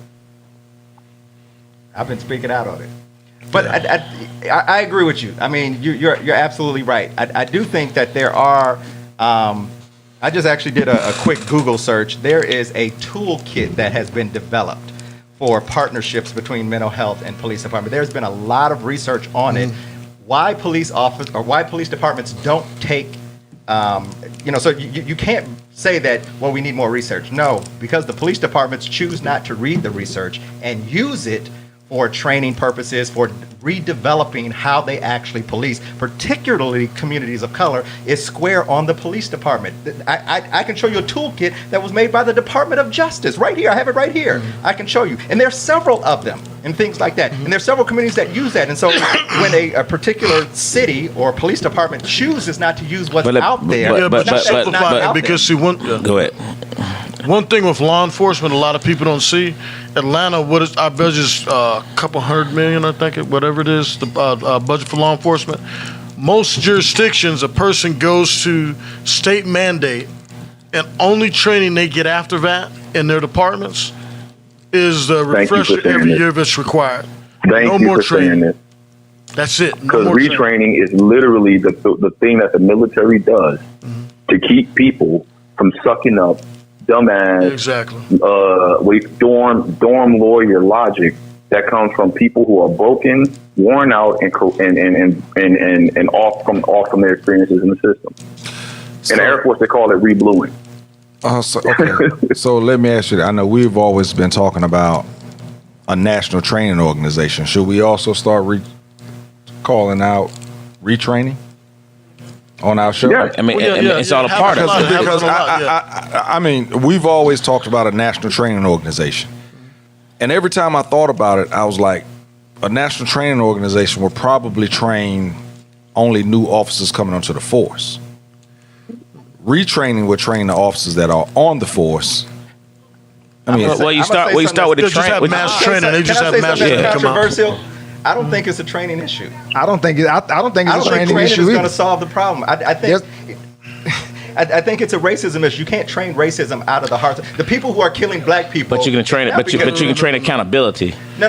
You can have it. You can have it. No. What I'm saying is you can have accountability through your training, though. That's what I'm saying. Yeah, because what I think, I think they can hide it. You can. I do believe that if you are racist, you can hide it. You're racist. Yeah. You can hide it to get through some type of training.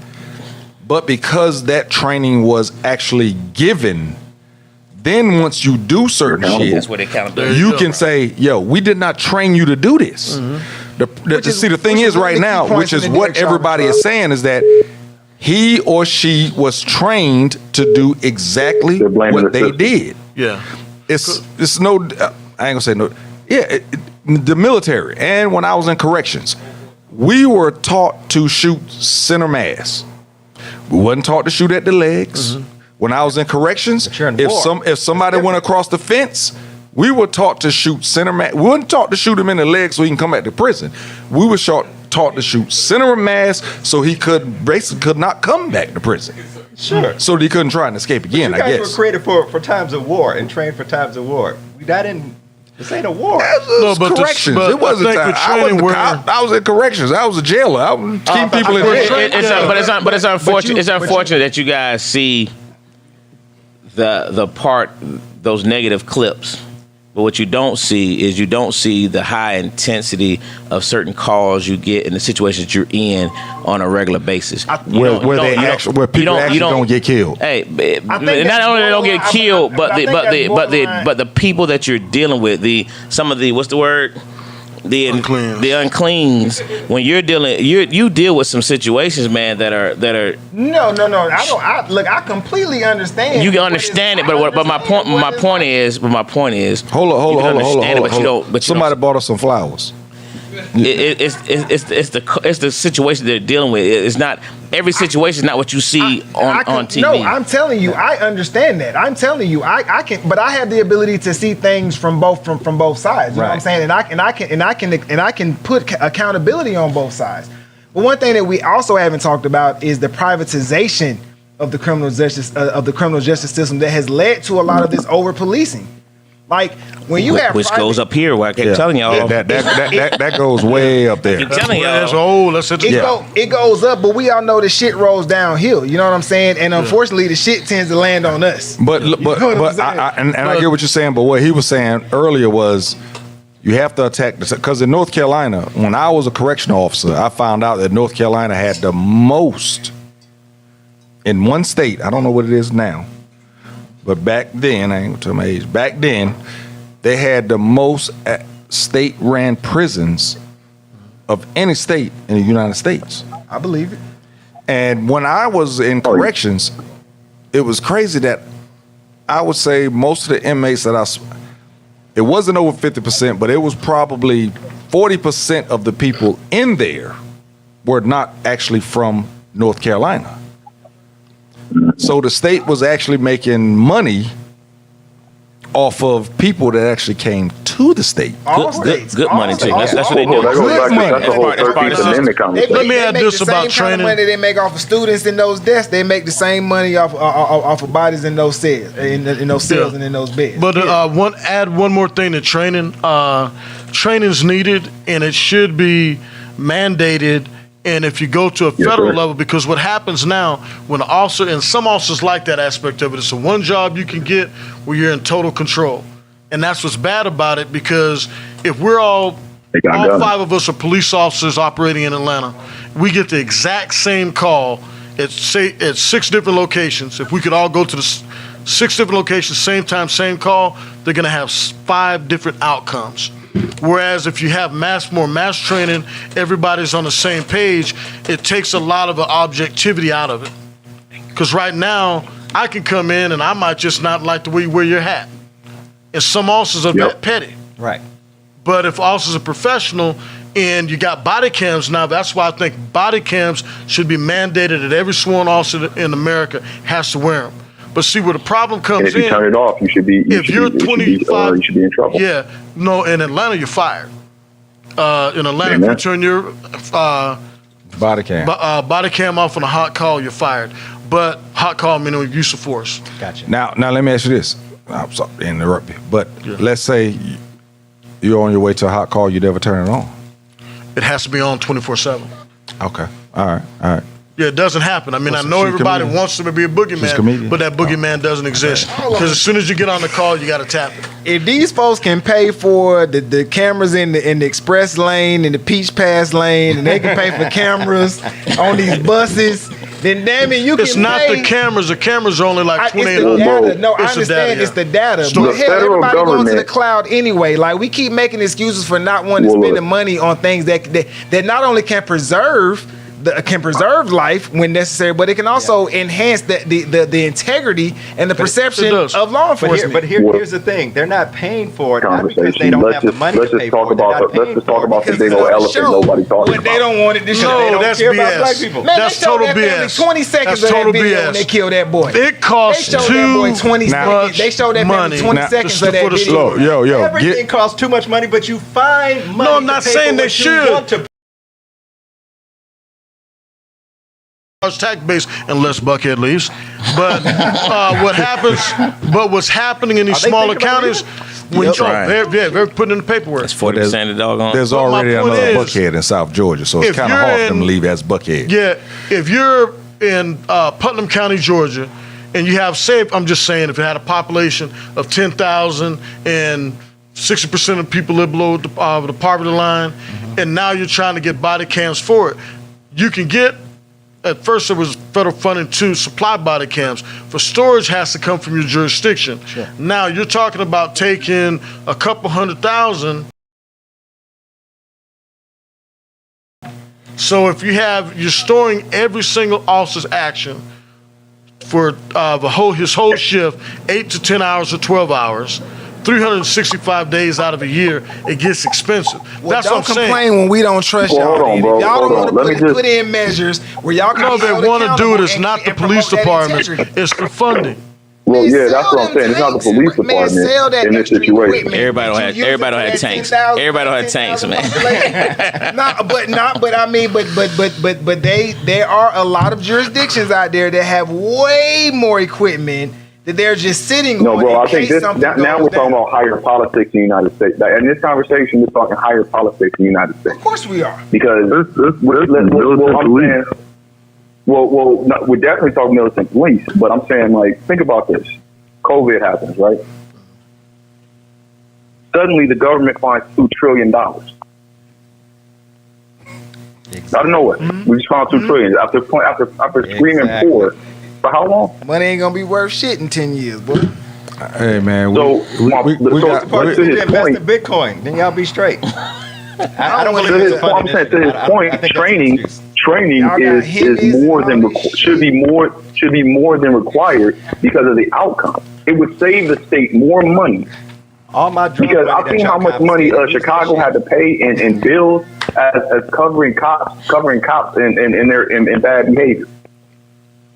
It would cost them less money to train people to create annual training than it would cost them to settle lawsuits. Exactly. No, we have annual You training. have annual training. You have certain training, but the training I'm is talking just about not. retraining. I'm just talking about retraining. That's what I'm- Even the retraining, there's certain things not as in depth. I mean, you know, you got for Georgia, you got posts, and there's a certain number of hours that you're required to do. and that's it. And some agencies, that's all they go And that's with. what I'm saying. They So go it shouldn't be no bare mistake. minimum. So if that was the case, then there shouldn't be no mistake. Well, it's not. should be no oops, my bad. I'm saying every agency is not required. I don't know what the police academy is now. When I was there, it was brother, 6 I think months. that's- They go above and beyond what the basic Brother, training what I'm is. saying is But it there's should some be agencies you can required. just go I to a think that's- post-certificate school and you're done. You're done. And you're done. And you No, got a gun and my bag. point And is you're on that the it should be streets. required. And that, My point is that it should be required. no, it should be. It's like gun control, right? You say gun control. People are like, oh, we got to do this. No, we don't got to do none of that. Gun control, make it mandatory that people go through training. That way, if they mess up, they can be held completely accountable without any question. I have a Second So Amendment if everybody right. was mandatorily trained, these cops that do things like, I don't know, I mistook my handgun for my taser, that's not a conversation. I need Yeah, but you still go back to the point of racism, bro. Training is not going to take out racism. Thank you, sir. No, but we're not talking about taking out racism. We're talking about Training is not going to take out racism, bro. You Did you hear what I, sound. hold on, did you hear what I said though? I'm not. You can't. I understand. Racism is a system and a practice. It's supported by doctrine, and it's sort of by doctrine and a system and a system. Correct. Like bigots are Correct. bigots So- 100 days of the year. What training But will if you do hold bigotry accountable, is bring the that's the move. accountability to where racism is accounted for. No, it won't, because the people that are in the law ain't changing the law. I think that's They true. have it set up for them to not be accountable. Which is And what we're I talking said about changing, earlier. and that's what That's we're my talking about. point. The police But that's my officers, the point of sergeant, that captain, we're attacking all the of them police are officers. racist. We're attacking the lowest level of this situation. That's my point earlier. We're attacking the Correct. lowest level. Correct. We have to go up top. We're going from bottom up, and that's where the problem is. You have to, You talk some of these to racist senators, cops, the congressmen, the governors. Exactly. All of that. You have to attack I've always the said- judges. When they get to the courtroom, some of these judges be like, Like "Get that this out one of my cop- like that courtroom. one judge Don't that bring went this to to my jail. court." What's the For recent selling judge? kids. What's the recent? I can't remember what state he was in. There's a recent judge that basically was listening to a case, and it said "nigga" like 3 times. The judge said it? Yes. Wow.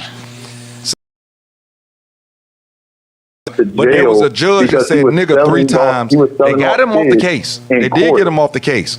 But the thing is, like you said, what it does with the retraining, you're right. It's not going to retrain racism.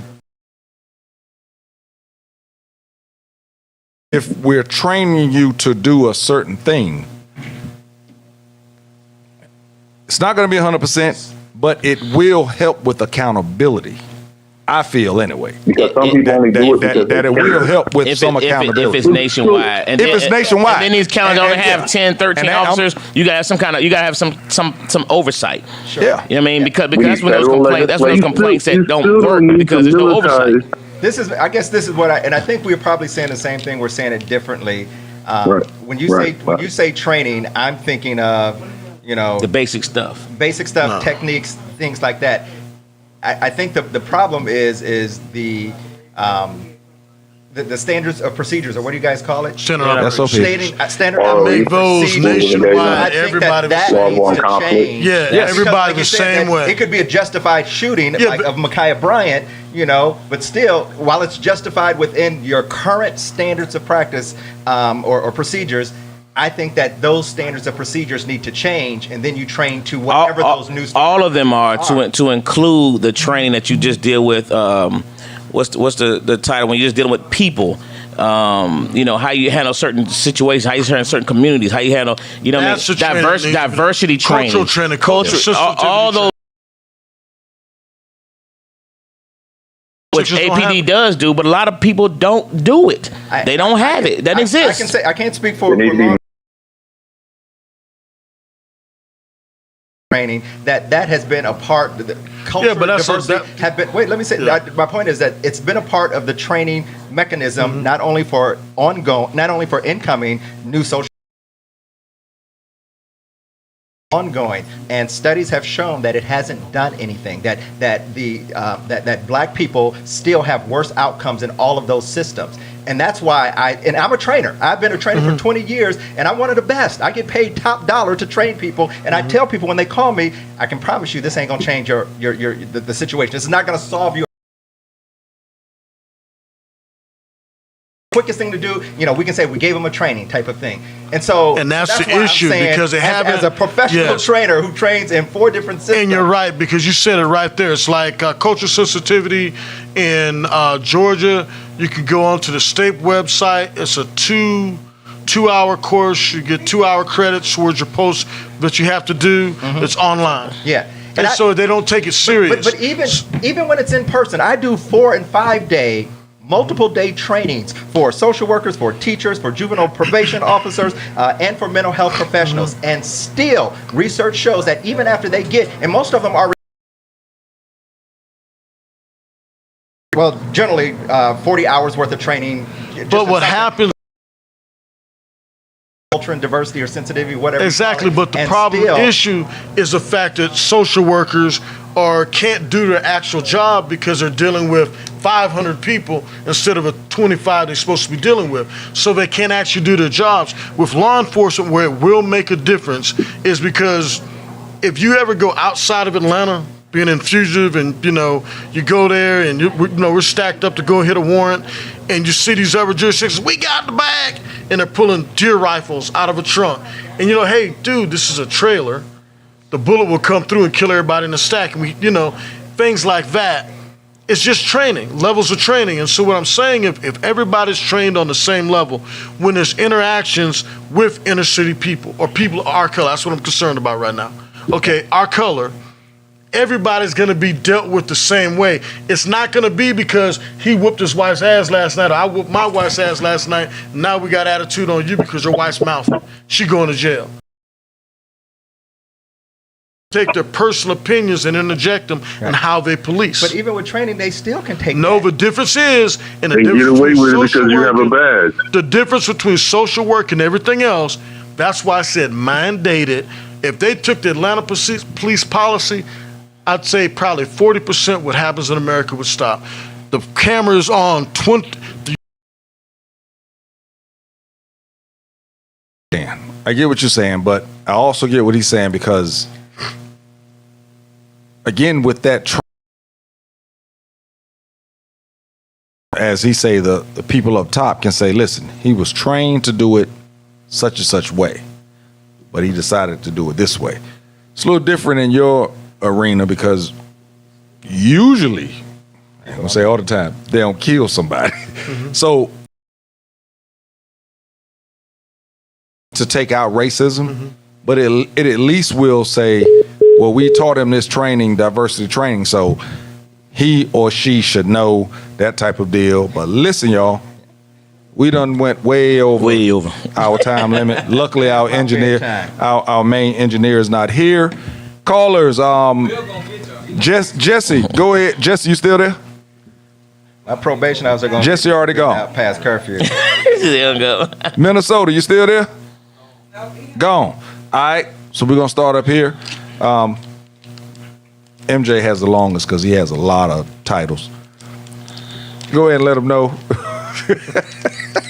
I was just 30-year vet, had a lot of hats in law enforcement, but I want to talk about is, like I say at the end of every show, if you think you've been wronged by law enforcement and you haven't, file an official complaint. Don't talk about it like everybody does, black.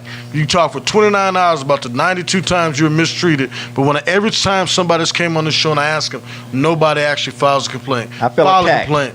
You also have a right. I feel like you talking to me, bro. You also no. Hey, you kind of, but you have no talking to the brother though. Plus, you also do this. It's very important. Ask for a supervisor. Ask for a supervisor.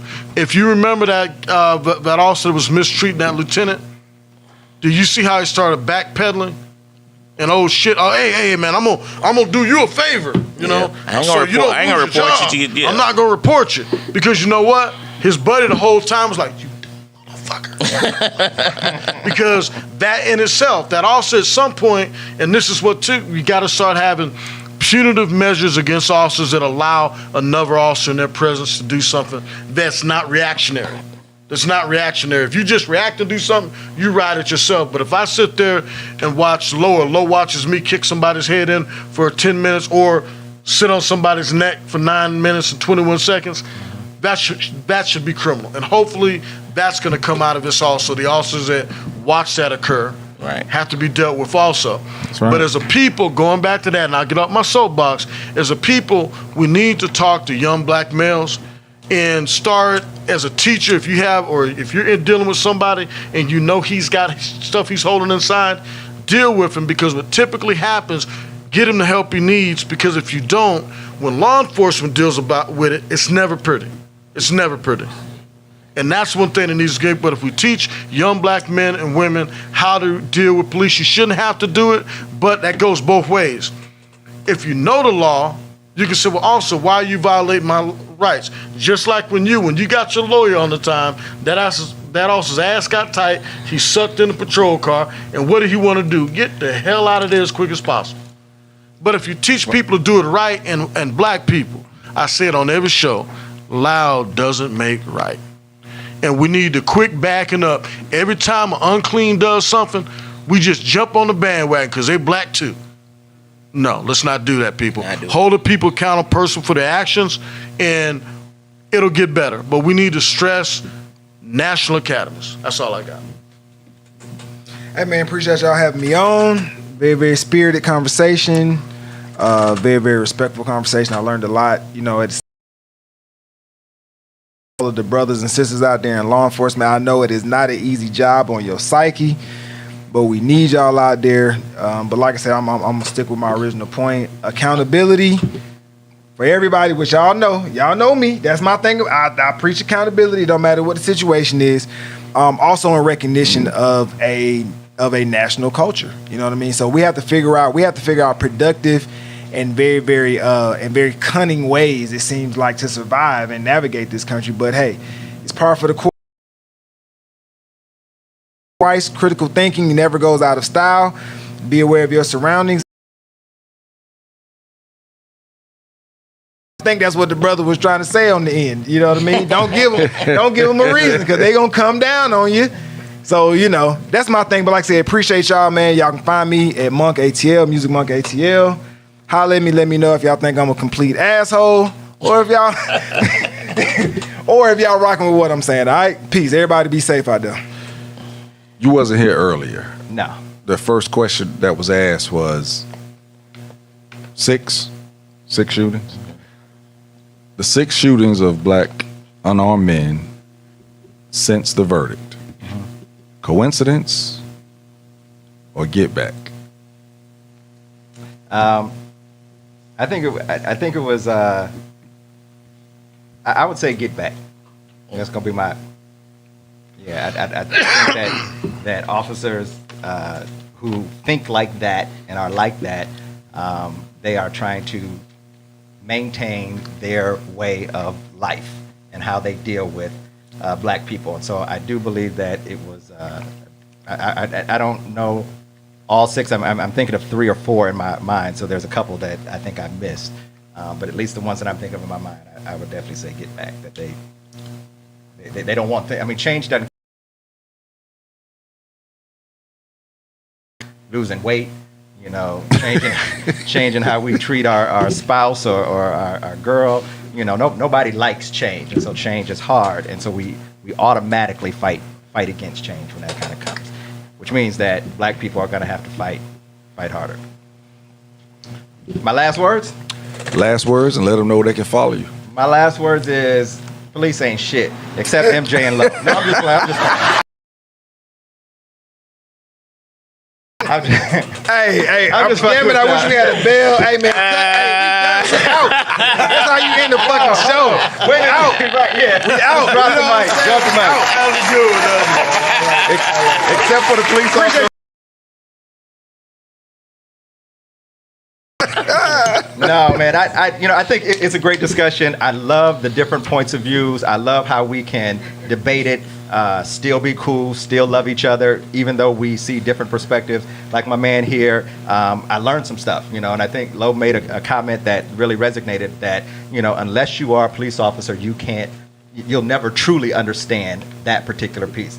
And I do agree with that particular piece. But at the same token, I still think that we have to find a way as a community where police officers cannot kill unarmed, dangerous, or people who aren't dangerous, or even if they are dangerous. I think that there should be ways and approaches to preserve someone's life, to give them their day in court. And so I think that can happen because it happens with white people all the time. It only doesn't happen with us. And so, and so I think that the lady, the actual, I saw a statistic, an article that came out after George Floyd's murderer, I don't even like to say his name, but after this murderer was convicted on 3 charges that he was convicted of, and said, don't get too excited because this isn't the norm.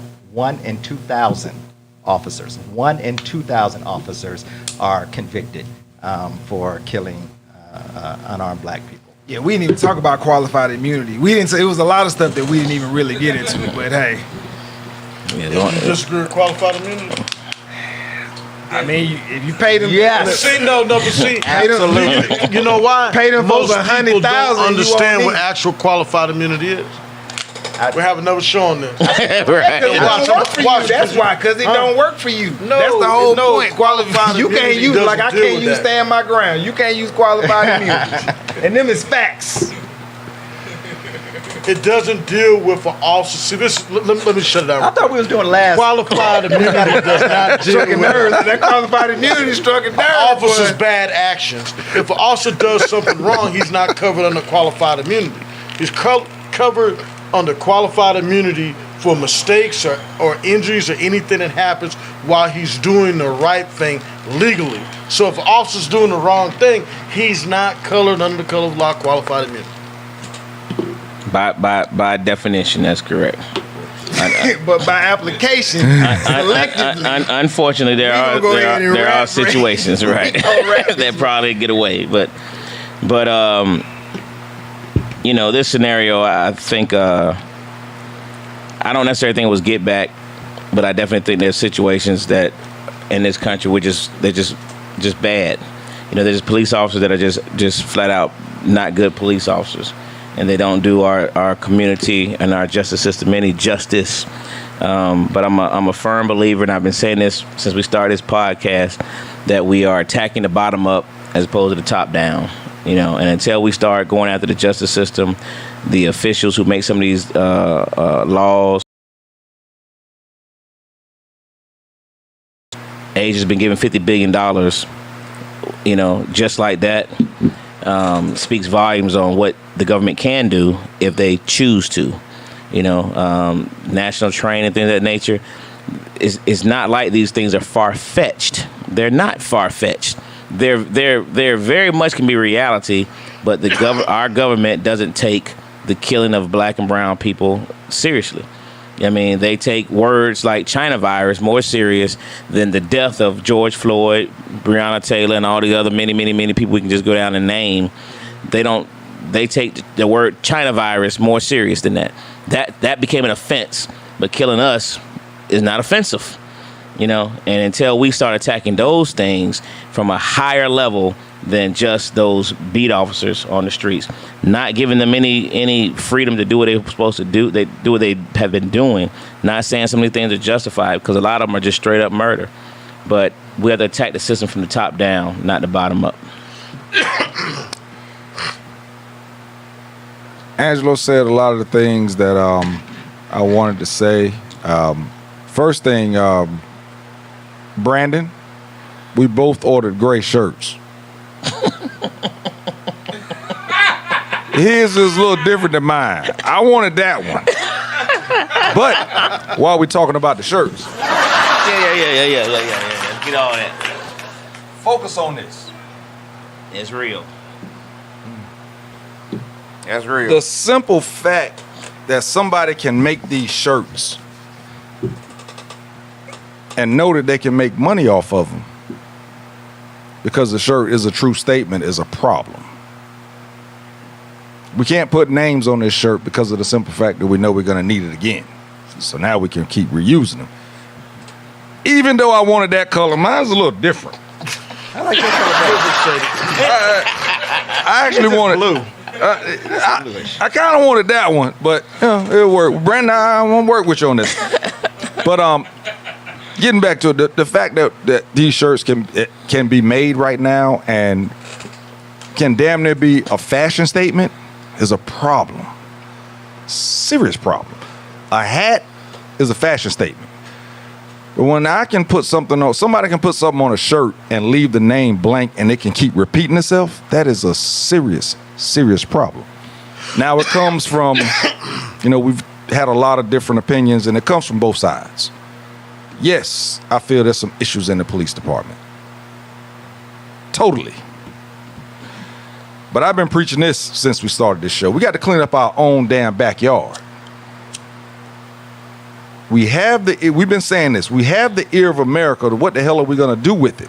What have we done with it? Well, we have shot up Lenox Mall. Now, I'm just talking about Atlanta right now.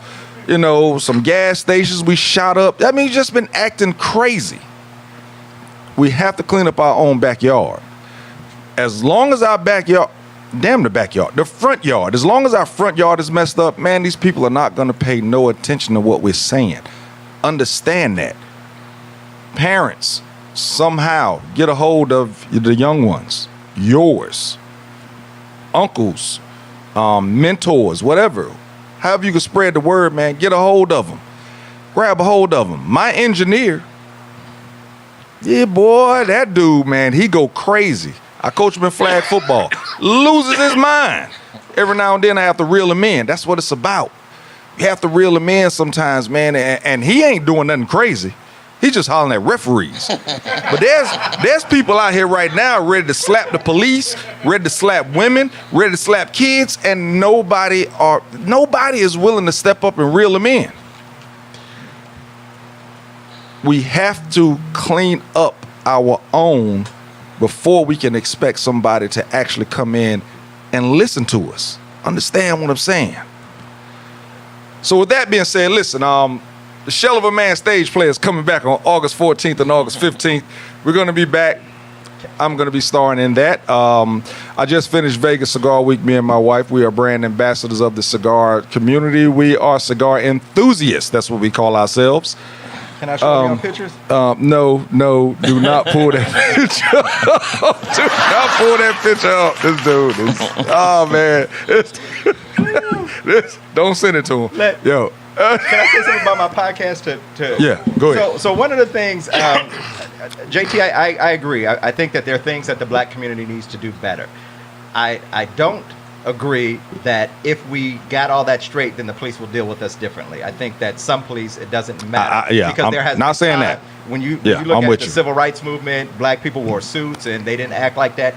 They still got treated. So I don't think that just by us acting right or whatever, I think that there are people just like the guy who was pulled over that wasn't supposed to be pulled over, for an expired plate, or the air pressure and stuff like that. So there's still going to be incidences no matter what we do. When they pulled the gun and shot the guy, in front of his girlfriend in the car. So, I mean, there's still going to be incidents like that. I don't think that even if we act like they want us to act, they're still going to, treat us poorly. But that doesn't negate the fact that we still, as a people, need to kind of handle and understand our children. I have a podcast. It's called The Daily Jam, me and my two partners. And we focus really on teen issues and how to deal with teens. So it's for parents, it's for social workers, it's for teachers, it's for juvenile probation officers, anybody who works with teens, mental health professionals, even police officers, And so we try to help people to kind of understand teenagers. You can find that podcast on... it's streaming on all your major platforms, Apple Podcasts, Google Play, Spotify, a bunch of other ones. You just go whatever you listen to podcasts, you can search The Daily Jam, and you'll find us. And we just started season 3. We actually recorded on Sunday. That will actually be released next week, Monday. It's a 2-parter. One will be released on Monday and one will release on Wednesday. And so it's all about teens, helping people to understand teens and really become a fan of teens so that we can kind of deal with them differently. This podcast is dope, real talk. I've viewed it a couple of times. I've actually been on the podcast. The brothers on the podcast, they're dope, for real. So make sure that you tune into that. Don't stop tuning into this one. Understand? I mean, we ain't got no thing to say jam that, gives the initials of all their names. It's just Classic Conversations with JT and Low. And listen, man. And Ask a Cop. And our resident, Mr. Ask a Cop over there, Mr. Uninfected. What is infected? Infected and uncleans. And Mr. Uncleans over there. But listen, we will be back next week with some more conversations. Again, man, what our conversation is about. We basically want to have some dialogue for the community, hoping that this dialogue will spark a solution within our community. That's what it's all about. So y'all make sure y'all tune in next week. I think that's gonna this weekend at Uptown. This weekend we got Heavy Load, Lawrence Owens and AD. Lawrence Owens out of Maryland, DC area. AD's here, man. Gonna be a great show. Yeah, you got the picture up. That's hilarious. JT and hey, listen, and if you haven't got your tickets yet for Monique, May 14th and 15th, Saturday night show's already sold out. Only 15 tickets left for 8 o'clock Friday and like 40 tickets left for 10:30 Friday. So if you're waiting, it's almost too late. Just know. All right? JT and Kai at Cigar Week. Yo. That's gonna do it for us, man. Listen, my shoes is dope, though. Listen, we out, man. Till next week, we're gonna holler at y'all. You got the hat too. Hilarious. Love it. Hilarious. This will be my last time on the show, I'm sure. Classic Conversations with JT and Low, and we are out. You dig?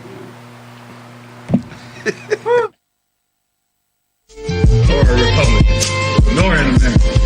I speak as a victim of America's so-called democracy. You and I have never seen democracy. All we've seen is hypocrisy. We don't see any American dream. We've experienced only the American nightmare. And the generation that's coming up now can see it and are not afraid to say it. If you go to jail, so what? If you're black, you were born in jail. Let's start with the abuse of the power. These cowards plucking black lives like flowers. No remorse, while the screams of our mothers get louder. Each encounter gets encountered with a Facebook Live. And still that's not saving our lives. I ain't making up lies. I know you seeing social media. They beating us and treating us so devious. Shooting us then leaving us. Provoking us then choking us. But wanting respect or want answers with your knees on our neck. I can't breathe. Eating my Skittles while I scribble my notes. Contemplating on how I should vote. Got my back on the ropes. I'm from a hood where we learn from our losses. They come from a hood where they burning them crosses. We ain't the same. Panic's at an all-time high. I try hard saying I won't cry. Leave the house hoping I don't die. Looking up to the sky. Say a prayer hoping I survive. Anthony Hill, 26-year-old war veteran, was at an apartment complex in Atlanta where someone said he was crawling around naked, knocking on doors, acting deranged, so they called the cops. Now instead of showing up and giving this veteran the proper help that he needed, he was shot twice and killed, unarmed and naked. Yo, these kids supposed to be the future, but they shooting them down. Over toy guns and music, they get stretched on the ground. It's cause they skin brown. They gotta drown in their own blood. While these cops getting slapped on the wrist by a judge. No accountability for what we see. Are you kidding me? They don't de-escalate no more, they shoot and go free. Unjustified justification. We playing in funerals while they playing in vacations. They get gratification.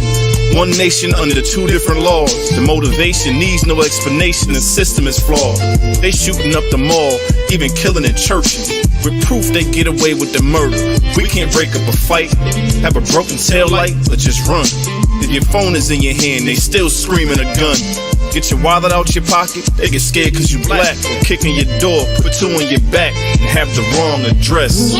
22-year-old Kane Rogers was shot and killed by a police officer responding to a suspicious person possibly breaking into vehicles. As seen on his dash cam, he swerved in front of Kane's car at the last second, so Kane avoided his car. He jumps out, starts shooting, strikes him and kills him. He said Kane tried to run him over. Dash cam shows something completely different. People putting pressure on politicians, the plot thickens. Purpose with a passion for past victims, the past hit hard. Scarred hearts in different parts of the country. Graveyards making plenty of money, while the scene getting ugly. But see, it don't make sense, cause the expense don't cover the suspense of being colored, while our days are being numbered and our nights are getting tougher. These ages getting younger, everything makes me wonder how we living in the land of the free, but your life is the price. Cops throwing bullet shells like rice, and a routine stop could be the end of your life, cause you don't have the right to be defending your rights. My nephew caught 76 from these pricks cause they flipped. Come to find out, it was nothing he did. Another young man, gunned down and gone. Rest in peace to Jamarion. Word. Jamarion Robinson, 26 years old. He was at his girlfriend's house watching TV when the cops kicked in the door and let off over 100 shots, hitting him 76 times. And all this was captured on Facebook Live. Investigators say somebody actually stood over his body and shot down into him. After they dragged him down the stairs and show his mom a picture of the suspect who allegedly pulled a gun on a cop, who was the wrong person. This is why I say it's the ballot or the bullet. It's liberty or it's death. It's freedom for everybody or freedom for nobody. America today finds herself in a unique situation. Historically, revolutions are bloody. Oh yes, they are. They have never had a bloodless revolution or a non-violent revolution. That don't happen even in Hollywood.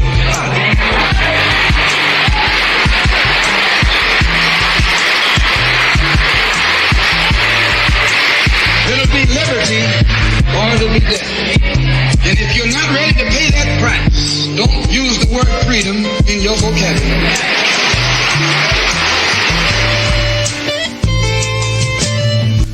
First and foremost, my heart goes out to the families of Anthony Hill, Kane Rogers, and Jamarion Robinson.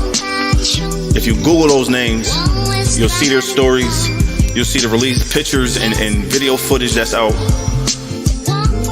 There's so many other families just in Atlanta alone that are dealing with the same situations of police brutality, where there's no justice as of yet for any of them. I'm not directly connected to him, but I am connected to Monteria Robinson, who is Jamarion's mom. And she's been going hard, man, putting in the work.